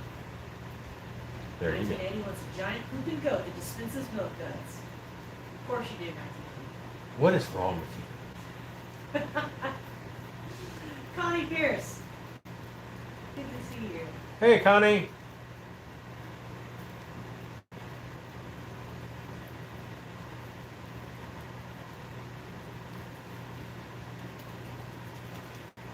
Okay, so this is, I can still work with this plenty. Now some of this has Vaseline in it because it's down on the table, and I'm not necessarily thrilled about shoving that into the mold in different places. So I'm probably just going to clean up. What's up from Peoria, Illinois? Hello. All sitting here. Hope things are there. Enjoy watching you work. Thank you. HBK style. Tony's animation. Have either of you two been to a supposedly real haunted house? We stayed in a haunted bed and breakfast. Yeah, we have, yes. Yes, but my haunted house stuff is all, I make the monsters that go in it. I'm not a big paranormal haunted house guy. That is a whole different community. So, there you go.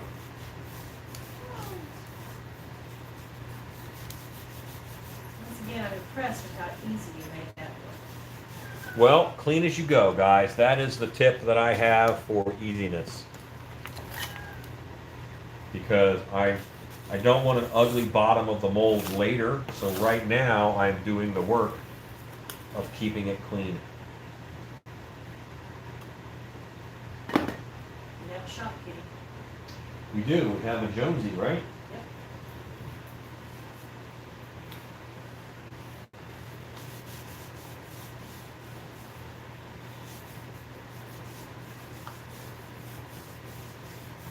Courtney, the haunted house bed and breakfast is here in Texas. It's in Jefferson. And we stayed the night there one night. It was great fun. I didn't see any ghosts. We didn't see any ghosts. I want money but- back. But, you know, who cares? It was great fun. We loved it. Yes, Jonesy's in the house. Lure on. Jonesy's here. I didn't have any full-figured apparitions.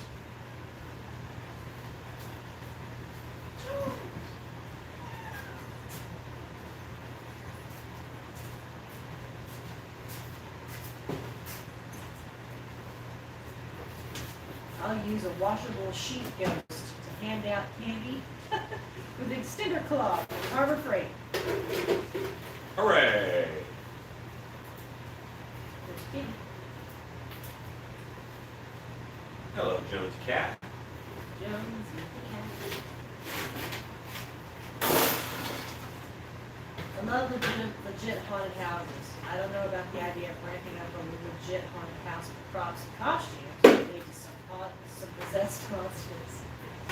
I stayed at a bed and breakfast in Indianapolis, and it's not advertised as haunted, but most definitely is.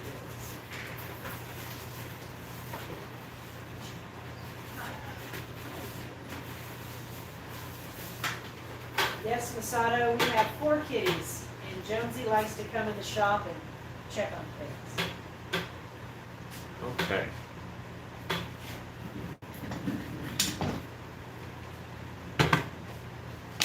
Some places I have stayed in Vegas have been haunted.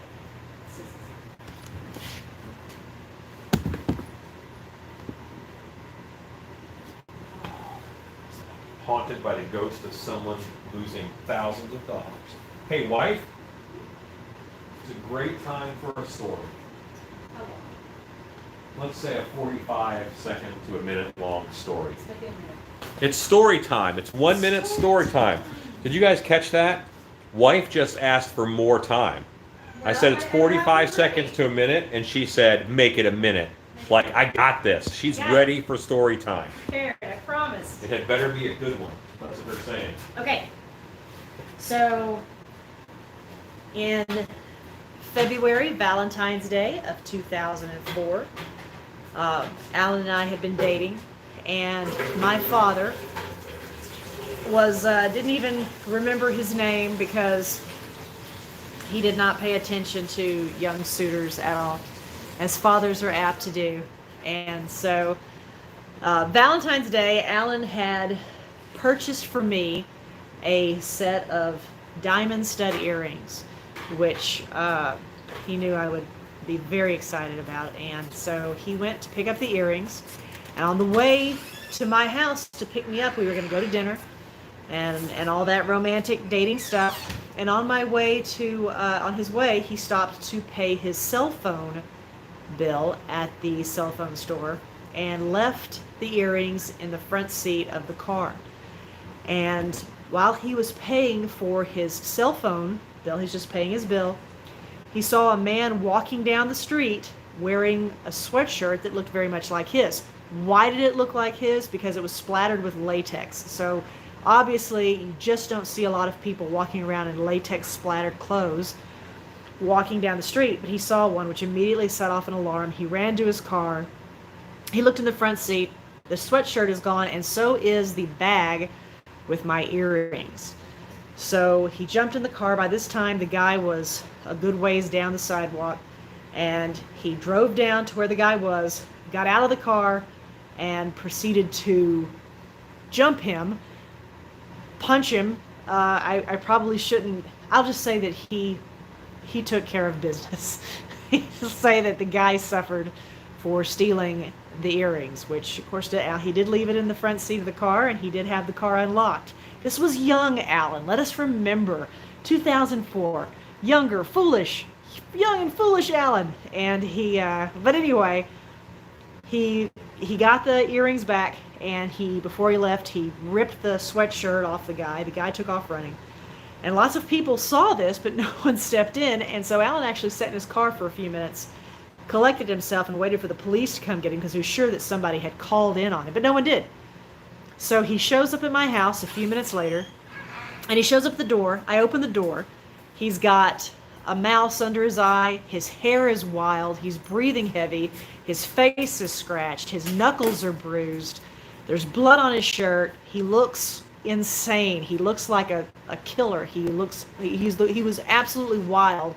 and he shoved a bag to me and said, "Happy Valentine's Day," and was just trembling with this mad, feral power that men get after they fight.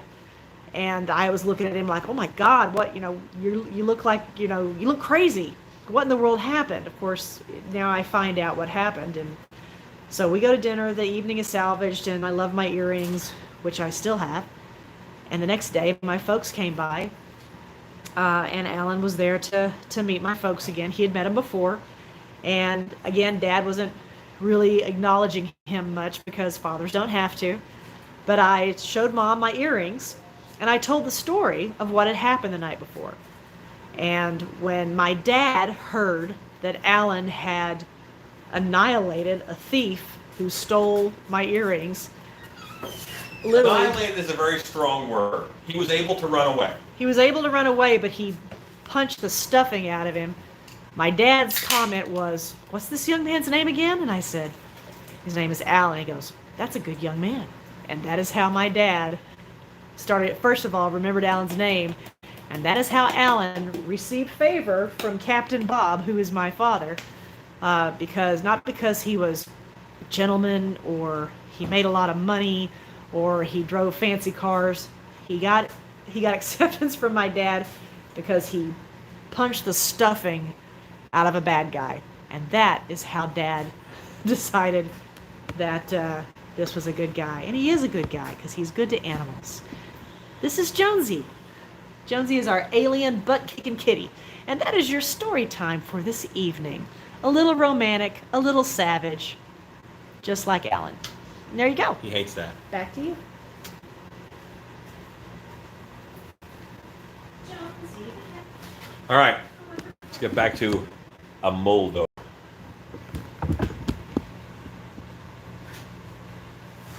Because he bloodied the snot out of someone, yes. That is why my dad paid attention to it. He liked it. So I was the biggest idiot in the world because on Valentine's Day, I left a jewelry gift bag sitting on my passenger seat, not covered up. That was my fault.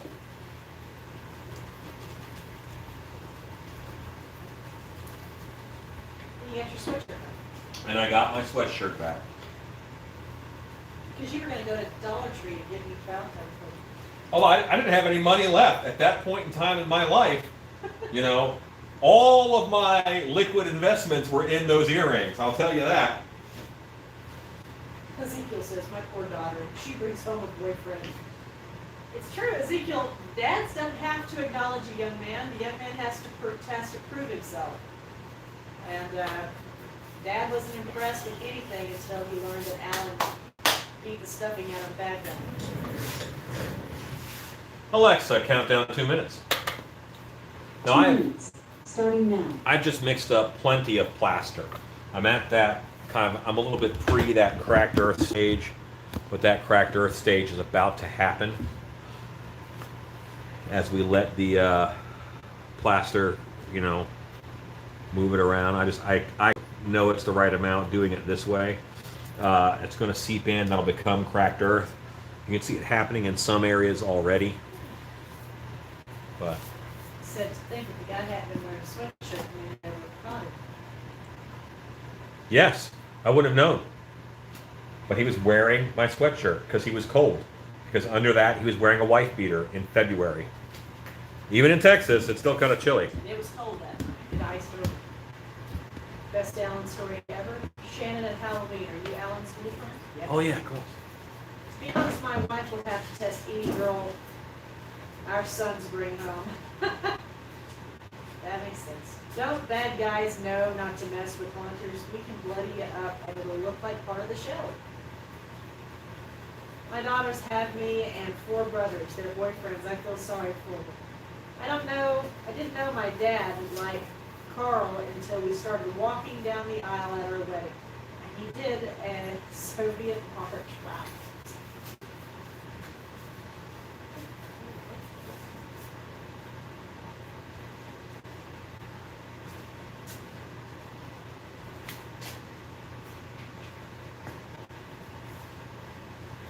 Okay, so now we say cracked earth.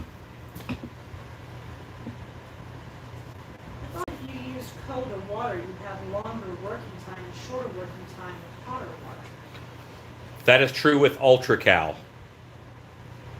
With hydrocal, it's about the same. Now, will heat speed up that chemical reaction? Alexa, stop. Yes, a little bit. Okay, here comes Justin with the rapid fire questions. Favorite restaurant? Creep show or okay, what's your first one, favorite restaurant? My favorite restaurant? Probably a nice steakhouse like Saltgrass. You know what? No. Brazilian buffets. Because they have delicious meats. Like Tejas de Brazil is one. Rafane's is one. Fogo de Chao. Those are my favorite restaurants. It's all you can eat meats. Creep show or Tales from the Crypt? Ooh, Tales from the Crypt. What is your thought on non-wearable masks? They're not masks. Those are display busts. Favorite band? Probably Bon Jovi. Favorite animated show? Animated show? I haven't watched an animated show like on the regular in a very long time. I don't watch a lot of TV to begin with. So, but I'll probably favorite animated show. Let's go with the He-Man cartoon. That's a good one. Since I'm molding up beast mode right now. Hugo is very excited that you like Brazilian restaurants. Oh, I do. Delicious. I made half mask with clear Elmer's and latex paint for outdoor display. Would UV-resistant spray help keep it protected? Oh, it'll help it keep it protected from UV, but it's still a very water paper mache. It's vulnerable to moisture, so be very careful.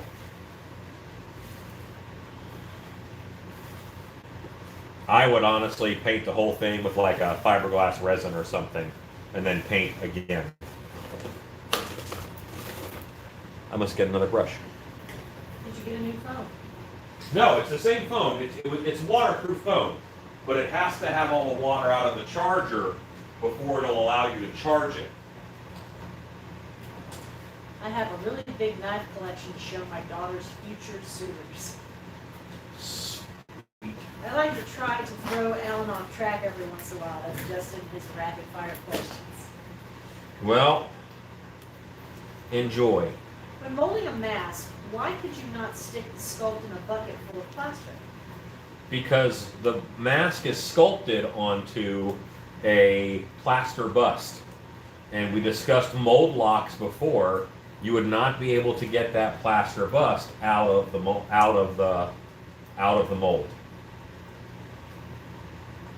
It's a bad day when you visit the proctologist. It's even worse if he is also an amateur ventriloquist. That is, you get to guess who said that. 1980. Yep. Yeah. Doesn't Texas have that one steakhouse where if you finish the 4-pound steak, it's free? Yes. And the guy who owned that used to have a haunted house in downtown Dallas that I went and did some work at. We have a few Argentinian steakhouses here in South Florida, and those are something else. Yeah, the Argentinian steakhouses, the Brazilian steakhouses that have the buffet style, and the guys walk around with cool pants and swords full of meat. Delicious. Could I dip the sculpt in a bucket if I were to use a different material or pen? Boy. No, because you don't have any control of air bubbles and stuff.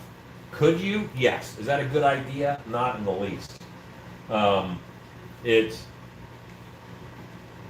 You want control over the process.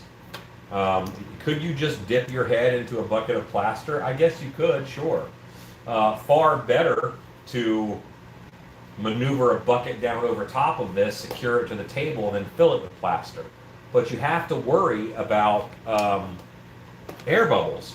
And you can't address air bubbles on with either one of those techniques.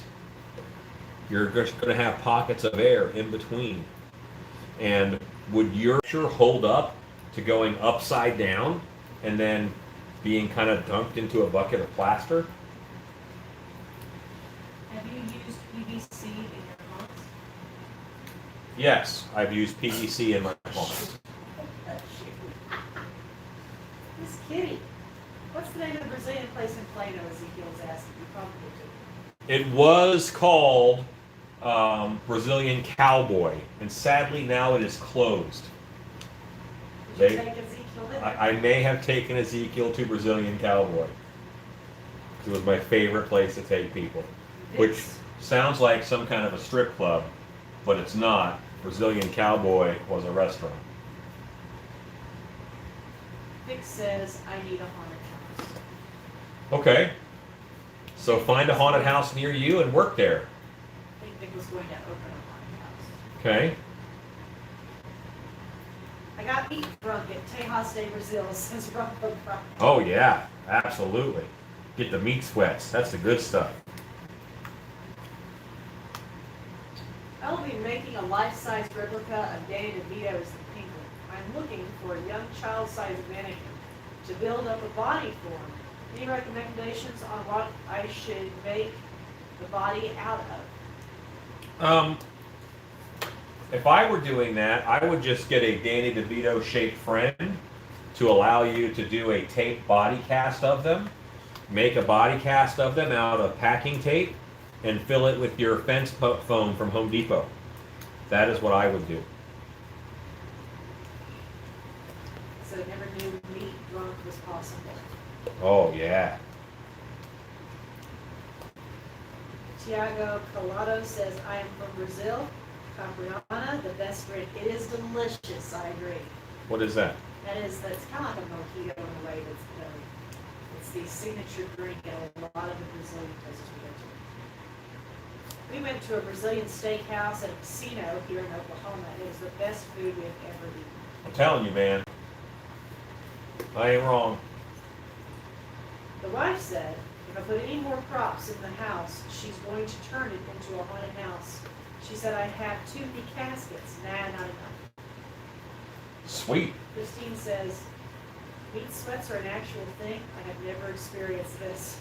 You have not eaten enough meat in one sitting. Yeah, meat sweats are a real thing.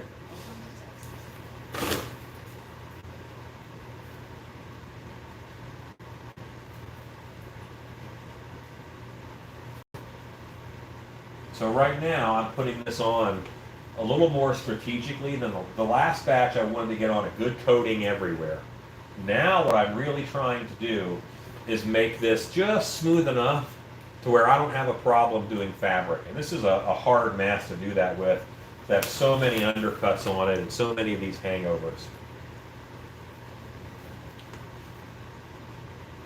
What is your favorite soda, Alan? Probably Coke Zero. Yeah, it's Coke Zero. I drink, if I'm going to have a soda, I'll have a Coke Zero. This is Coke Zero here right next to me.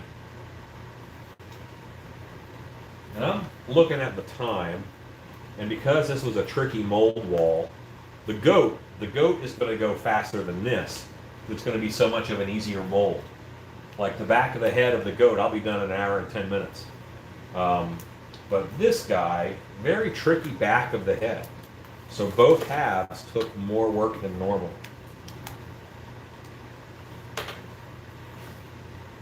A little way back, you made a huge face, and I believe you hung it dark out. Had a UV paint job. How did you mold that? We made a giant one-piece mold, which was the size of a smart car. It's ridiculously big, that mold.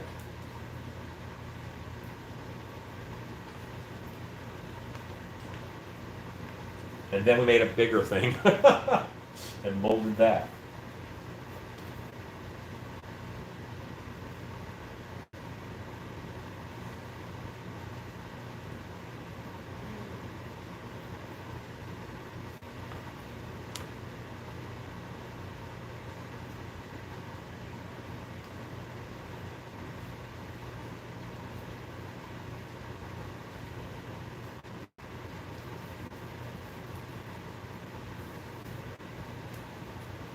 Okay, so I'm kind of waiting for this batch to get a little thicker because I need to get up under some of these spots. Good evening, everyone, says Richard McGrath. Say good morning, Richard McGrath. Good morning, Good Richard. morning. I wore my Stillpiece hat all day today, representing. Hooray! How many bags of plaster did that mold take? 600-pound mold.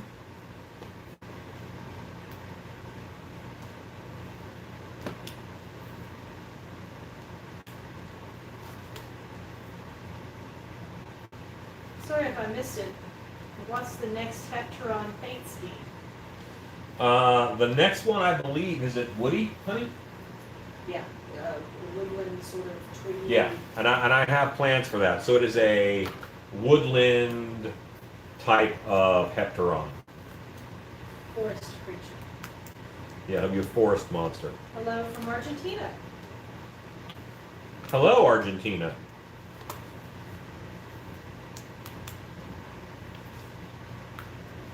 We have Argentina tonight. We have Brazil tonight. We have Scotland. England. We have England. We have monster makers all over. Will you pry points on the other side of the wall? Will you add pry points on the other side? Yes, I will.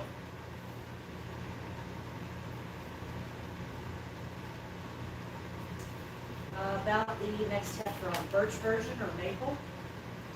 I'm probably just going to do a little more generic as far as the woody part goes. How many days do you have to wait to separate the two sides of the mold? If I finish this mold tonight, I could separate it tonight. You don't have to wait a day, but you at least want to wait until the plaster is no longer green, which is about an hour and a half. Two-part questions. Number one, have you played the original Doom games? I think I played the first Doom, and that was it. And I think I played Castle Wolfenstein, which was very Doom-esque, I understand. Number two, have you ever made walls or pillars of flesh/bone? Yes, that I have done. Did that for a Dante's Inferno themed haunted house.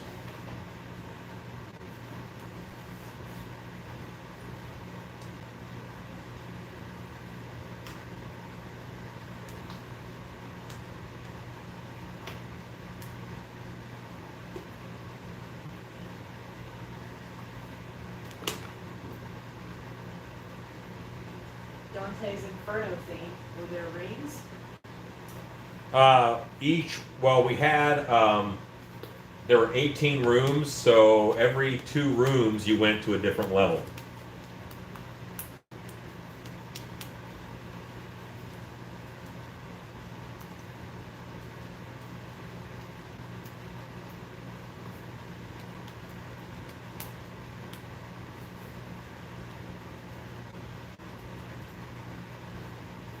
And it was a lot of fun.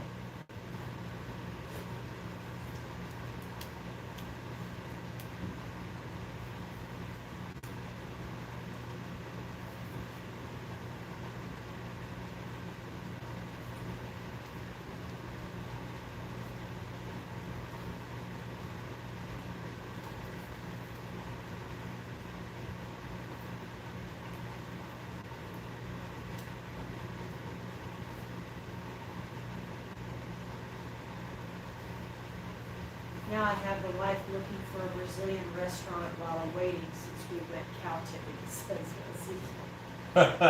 Did anyone get to ride on the back of Garyon? Anyone get to ride on the back of Geryon? I bet this is a... No, but they did face Cerberus. They faced Cerberus.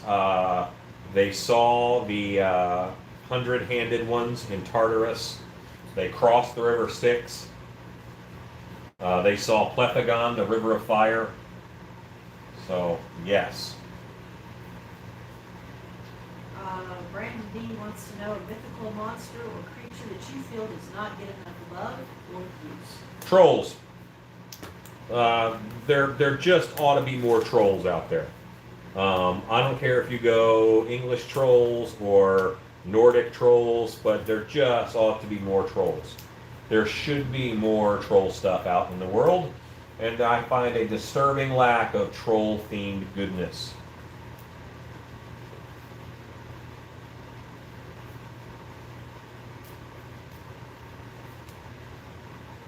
The Planet of the Apes mask prosthetics were known for their barely moving mouths. Is there something you would have done differently? No. Those were genius work for the time, and they were pretty darn astounding. There's an excellent documentary on the Planet of the Apes, either on, it's either Prime or it's Netflix. I have both, so I don't remember which one I watched it on. But one of them has an excellent documentary on the special effects of Planet of the Apes. And they were completely groundbreaking. They were excellent. And honestly, that makeup still holds up pretty well today, design-wise. Maybe materials could have been a little bit different, but those are good makeups. I would be happy to have those makeups on some features even today.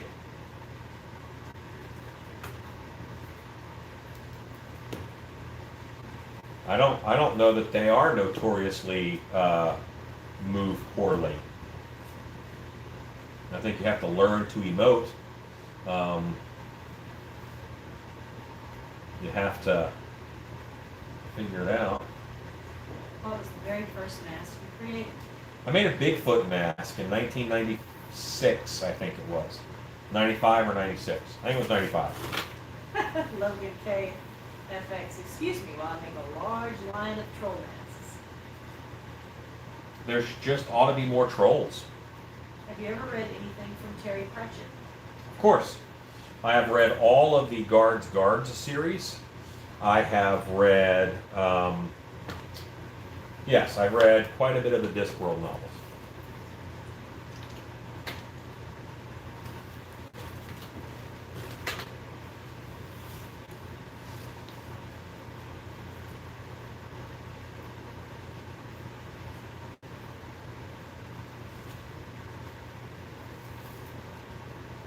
I just want to thicken up the edge of this mold because we are going to be prying against this to get these guys apart. And I'm going to do one more batch here that will be my fabric layer and my kind of finish coat. I'm going to put those together. I went to a snow resort in Sweden that was themed by trolls. Trollskogen, Troll Forest. It was super cool. Oh my gosh. Says Ezekiel. I want to do that. Can you find like information on that and send it to me? I would love to see that. A Troll Forest. I am so down on the troll forest, it's not even funny. I'd like to see, oh, Brandon says, Logan, I'd like to see your ideas for trolls. Rodney Pope. I love the old Planet of the Apes movies. As you should. Finny 2.0, Troll Hunter was a great movie. Troll Hunter was a great movie, I agree. Have you ever seen Troll Hunters? It's a Norwegian film. I have, yes. Well, I've seen Troll Hunter, not Troll Hunters. Guards is such a great starting point, but Rincewind will always be my favorite. You know, I'm just not big on wizards. I'm not a big wizardy guy. I'm much more of a barbarian type. Would you say your plaster armatures are bigger than the head? Yes. Because my plaster armatures are my head, and my head is bigger than the head.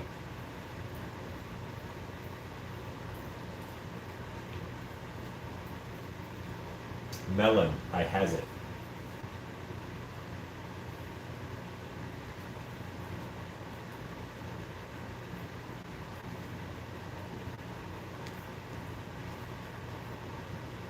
How do you manage the air pockets underneath the hair tucks?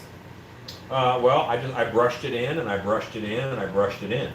As long as the air bubble is up under there, I don't care because it's not going to cause a visual problem for the mask. I just have to keep the air bubble from, coming out down here underneath. I don't want that to be just an overhang. I could have actually backfilled those with clay without any real issue. And that would have made it a little bit easier to mold. But I just put thick enough plaster up there where I can manage the air bubble. Sometimes I use air bubbles to my advantage. My mold wall wasn't perfect around the ears, so I didn't put super thin plaster there. I put medium thickness pancake batter plaster there, and I let the air stop it from going into that little crevice. So the air bubble is helping me make a smoother mold wall in that case.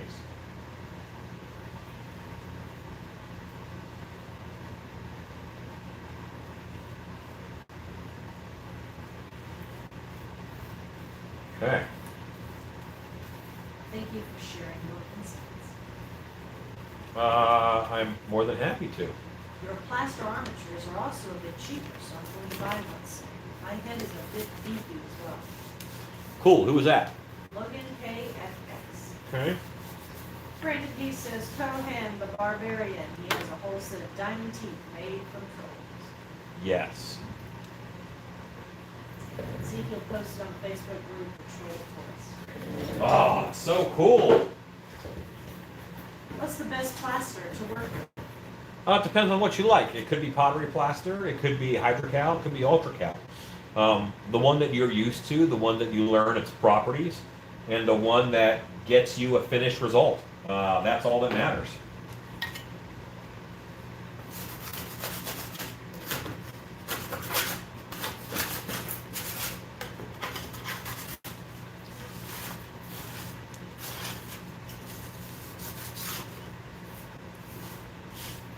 I have one more layer to do of plaster. That is going to be my fabric layer. Before I get to that, I actually have to cut some fabric. So let's get on that, cut some burlaps.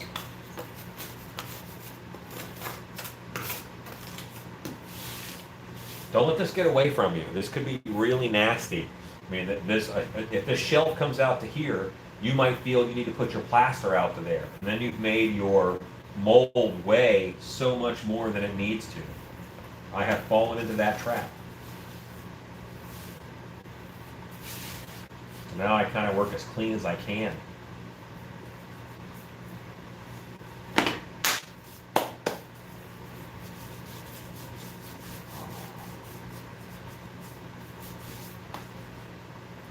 Okay, let's grab that fabric.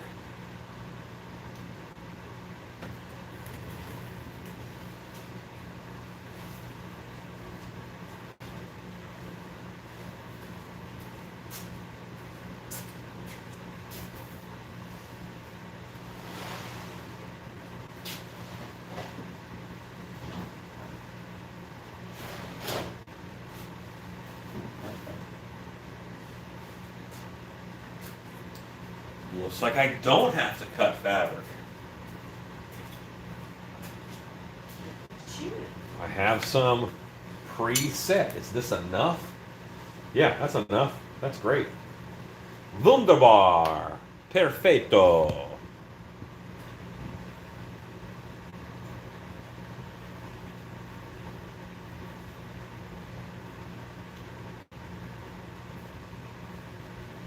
I think I just said wonderful in German, and then I said perfect in Portuguese. Can't wait to see that finish. Me too. Jesse Papa Bear says it's a little ashy there. Where are you looking, Jesse? Oh, he's looking at my arm when I was knocking all the Oh. plaster off my arm. Yeah, I got a little bit on me. Twin Oaks Manor Haunt. Hello. Howdy. Howdy.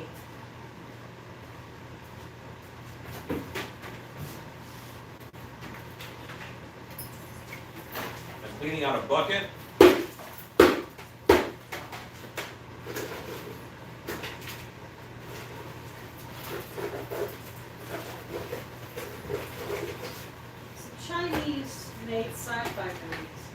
better than Hollywood's, but are rarely subtitled. So although the action is great and the FX, but I have no clue as to what they're saying. I put those on sometimes. I put those on here in the shop. Netflix has a bunch of them. That with, hey, this is in Chinese or Indian. I forget what that language is called. Maybe it's just called Indian. I forget. But I put those on in the shop here. So I just want cool visuals, you know? That's what I need. I don't want a story to sink into.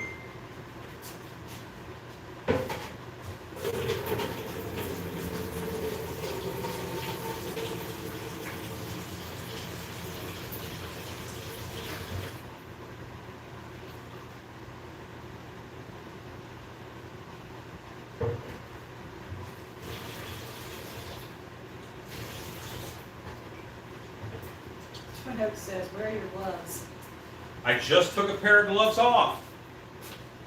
Would you be able to make a full bust for Beastman? Sure. Who's that for that? That's Rodney Pope. Yes, that could be done. Just look at that big cutie on the table. Big QT. Has MST3K ever covered movies you've enjoyed instead of any of the names? Yes, they have. I'm trying to think of the names. I think MST3K did Q, the Flying Serpent. I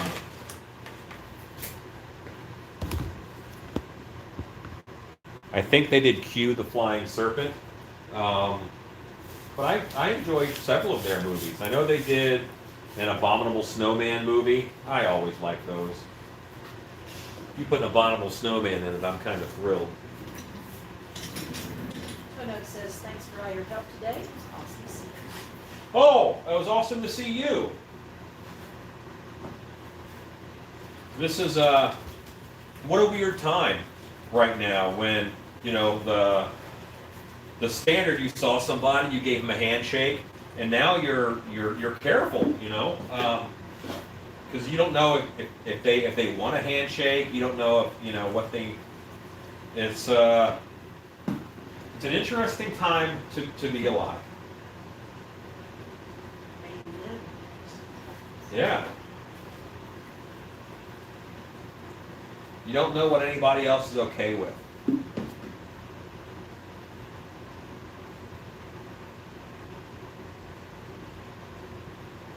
All right, so it's going to be a little thick. I put a little bit extra in it, but that's okay.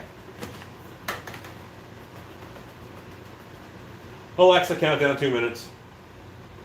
2 minutes, starting now.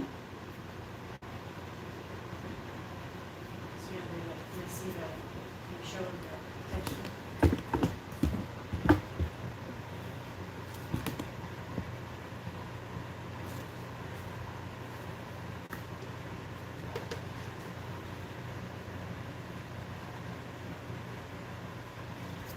All right, this is happening. I'm going to start laying this out a little bit.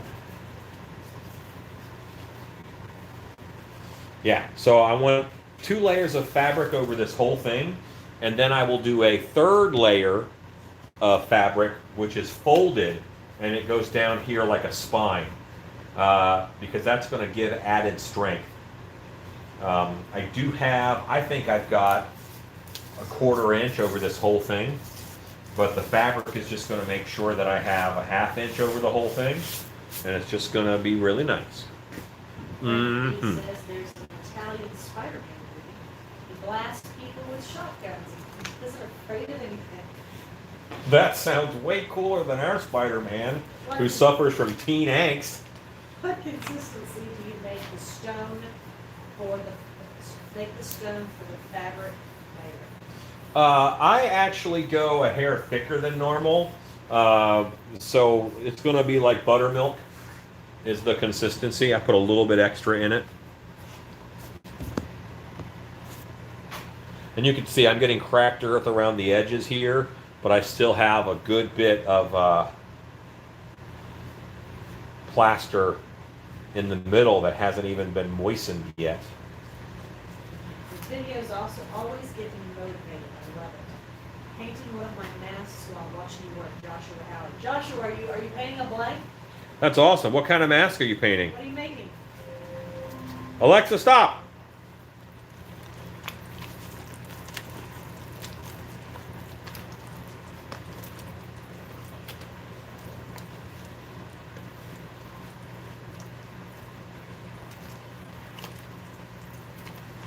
Yeah, I think another troll mask is down the pipe for me, too. Trolls are awesome. Not enough trolls out there in the world. Need to give the world some troll love. Platonic troll love. But troll love, nonetheless. That's probably a little thicker than buttermilk. This might be pancake batter.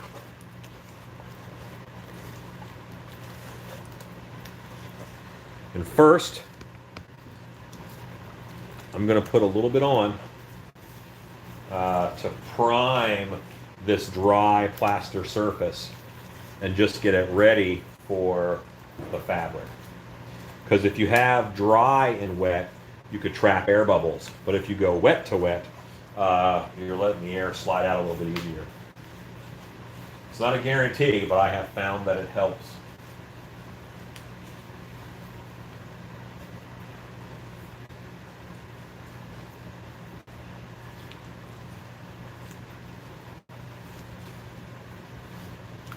Joshua Howard's making a homemade mask tonight. A demon for Elle's trailer. Cool.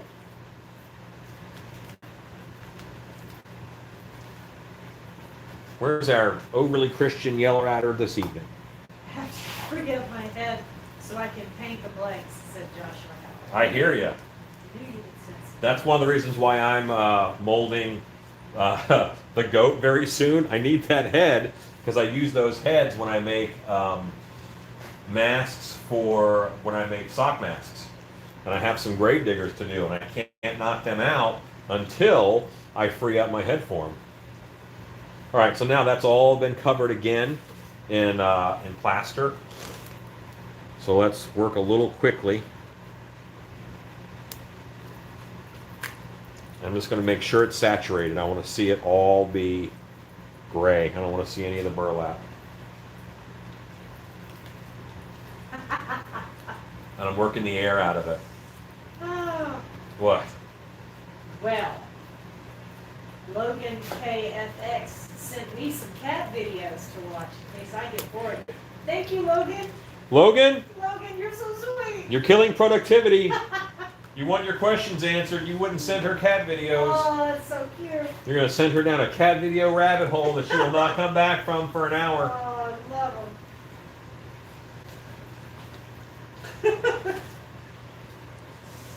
Oh, you guys are funny. I was thinking of making Ernest Scares Trolls again, and this time making them out of material that would last, says Dead End Yard. What'd you make them out of last time? Joshua Howard says, I love the grave diggers, and I have to order some. Von Grimm Productions. What's up, Alan? Hello. This video at Von Grimm Productions. Always enjoyed your work. Thank you. That's very kind. Logan K says it's a risk he's willing to take. Man. He sent me a whole link to cat videos. Stacy, block him from that group. Oh, don't you dare. Oh, that's so sweet. What kind of moderator are you, Stacy? She's got a cat on her keyboard. They were paper mache trolls. Oh yeah. See, I like paper mache, but you have to understand it's a temporary art. You know, it's not meant to stay around forever.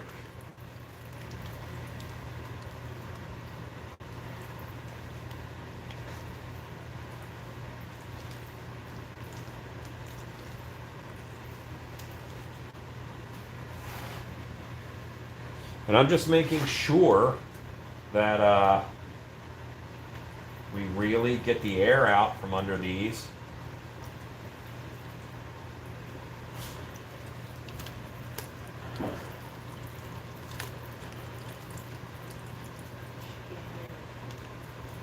Yeah, paper mache trolls. You know what? I am willing to bet, as good as Loctite foam is at that kind of detail, I think that you could do their heads out of that. That might be something that I aspire to in the future.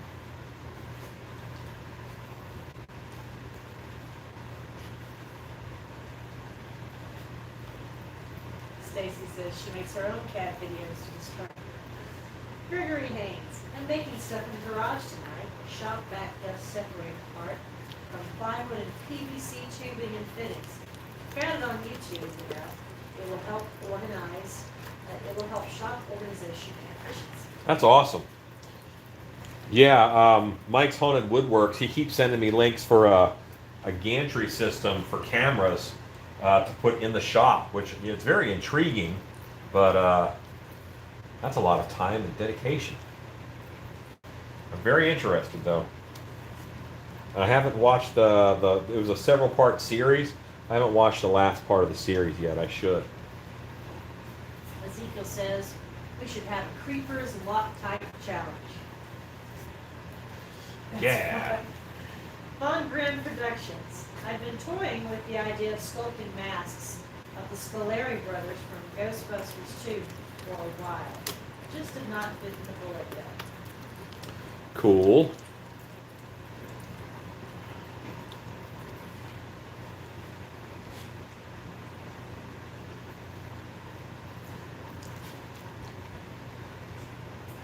I saw an ad for a personal cooling fan. It looks like an oversized travel cup. I've been thinking of a portable cooling unit for fur costumes. Yeah, the trick is so many of those rely on airflow, and having airflow through the costume is going to be the hard part.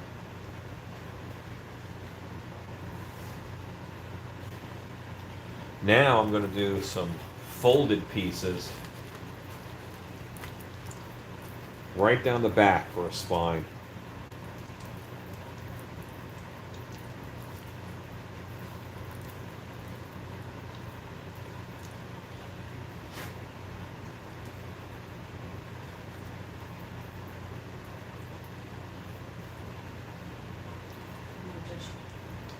And I don't know if I am happy with this amount, so I may end up doing one more little batch for this back. But it's also 10 o'clock on a Sunday, so I'm only doing this half of the mold tonight. I will do the other half of the mold tomorrow. Maybe a daytime. I'll probably do it early. But it'll post just like a regular video. I'll do the second half of this mold. Tomorrow's a holiday. A lot of people have off, so afternoon life.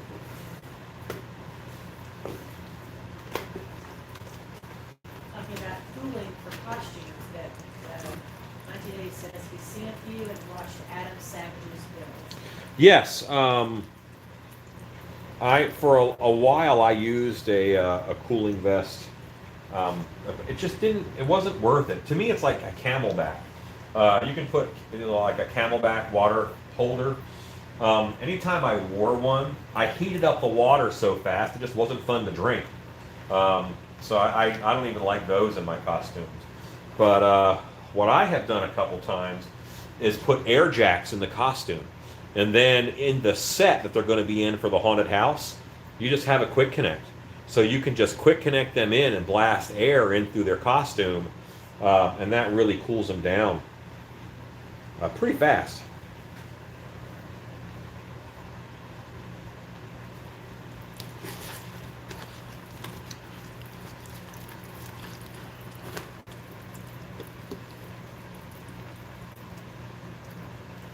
We have a motion sensor that lights up a red light at the entrance of our haunt so we know when to send next groups in. Any other suggestions? There actually is a timer that you can get from Fright Props, and we use that at dark hour. So when the person sends a group in, they hit a button, and then whatever amount of time we have set it for, you know, when the light goes red when you send them in, and then when the light is green again, that means that you can send in another group. So it's a timer system, and we use that.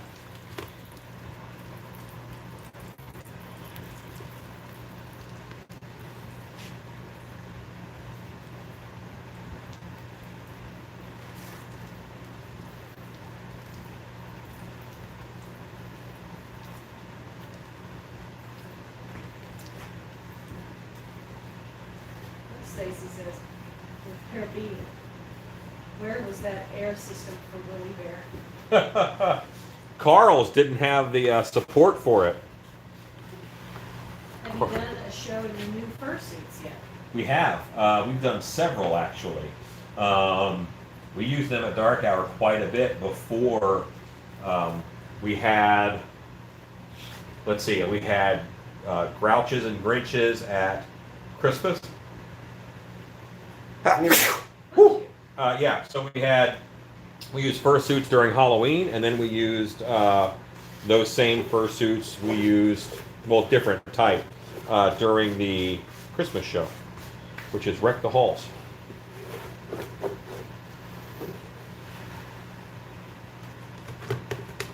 saw your video where you were phone filling Frankenstein's monster mask and was wondering if you have ever chilled your base before to get more work time. No, I don't think you really need it.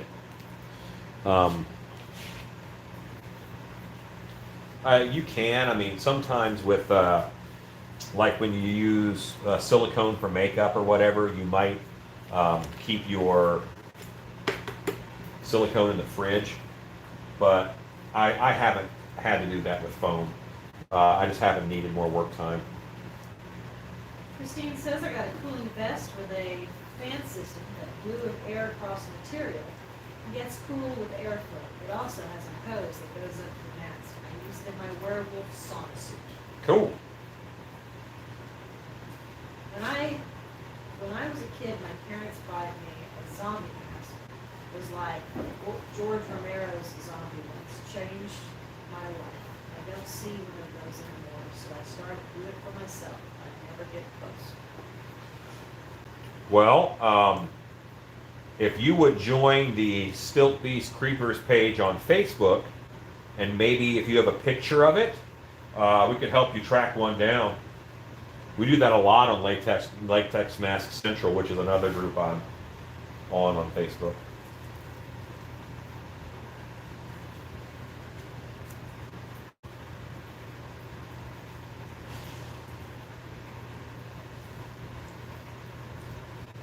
See how all of those bumps of hair are smoothed out, and it's all covered. I don't think I'm going to do a second run of plaster. I think I'm going to call this one good. Get this guy smoothed out because it has done what I needed it to do, I believe. I think it's thick enough. How much are the hair suits?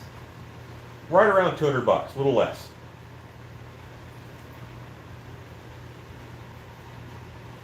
Robert Bryan. Boy, he really is a beast. I have to make sure my shipping is 100% squared away, because they are produced overseas. I'm working with another company to do that, and this was just one of the worst possible times to launch a big product like that. So it's happening slower than I want. I'll get there.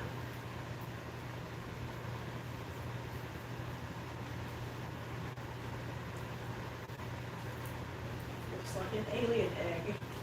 It does look a little bit like an alien egg. The unit I saw was pretty basic. It was just a cup of ice with a fan that blows cold air. That blows cold air. Body heat is pretty good at destroying those kind of systems, you know. And also, if you close off that unit, it can't get air to the back of the fan. You know, it's a sticky wicket. But it's nice that people are throwing their energy at that problem. I would love to see some fun new solutions for it.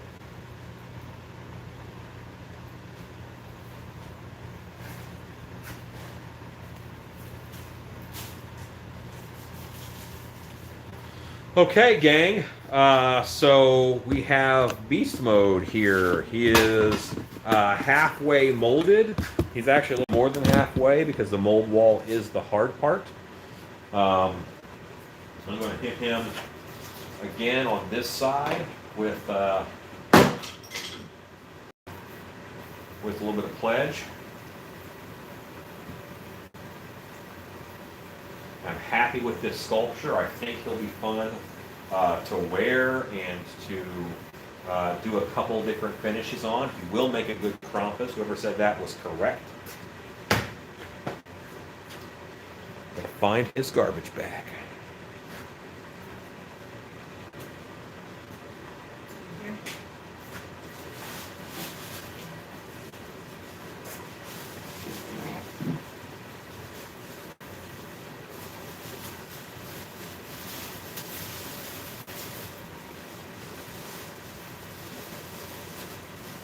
That is half of that mold knocked out. Started about 7:30. Yeah, this is a long one.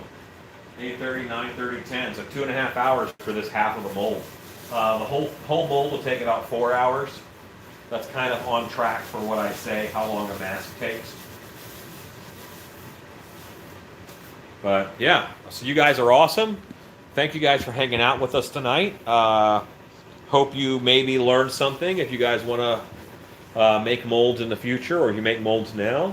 And if not, I hope you were at least mildly entertained and you had someone to talk to. Have a great night. Take care of yourselves. Say good night, wife. Good night. And I say, go make stuff.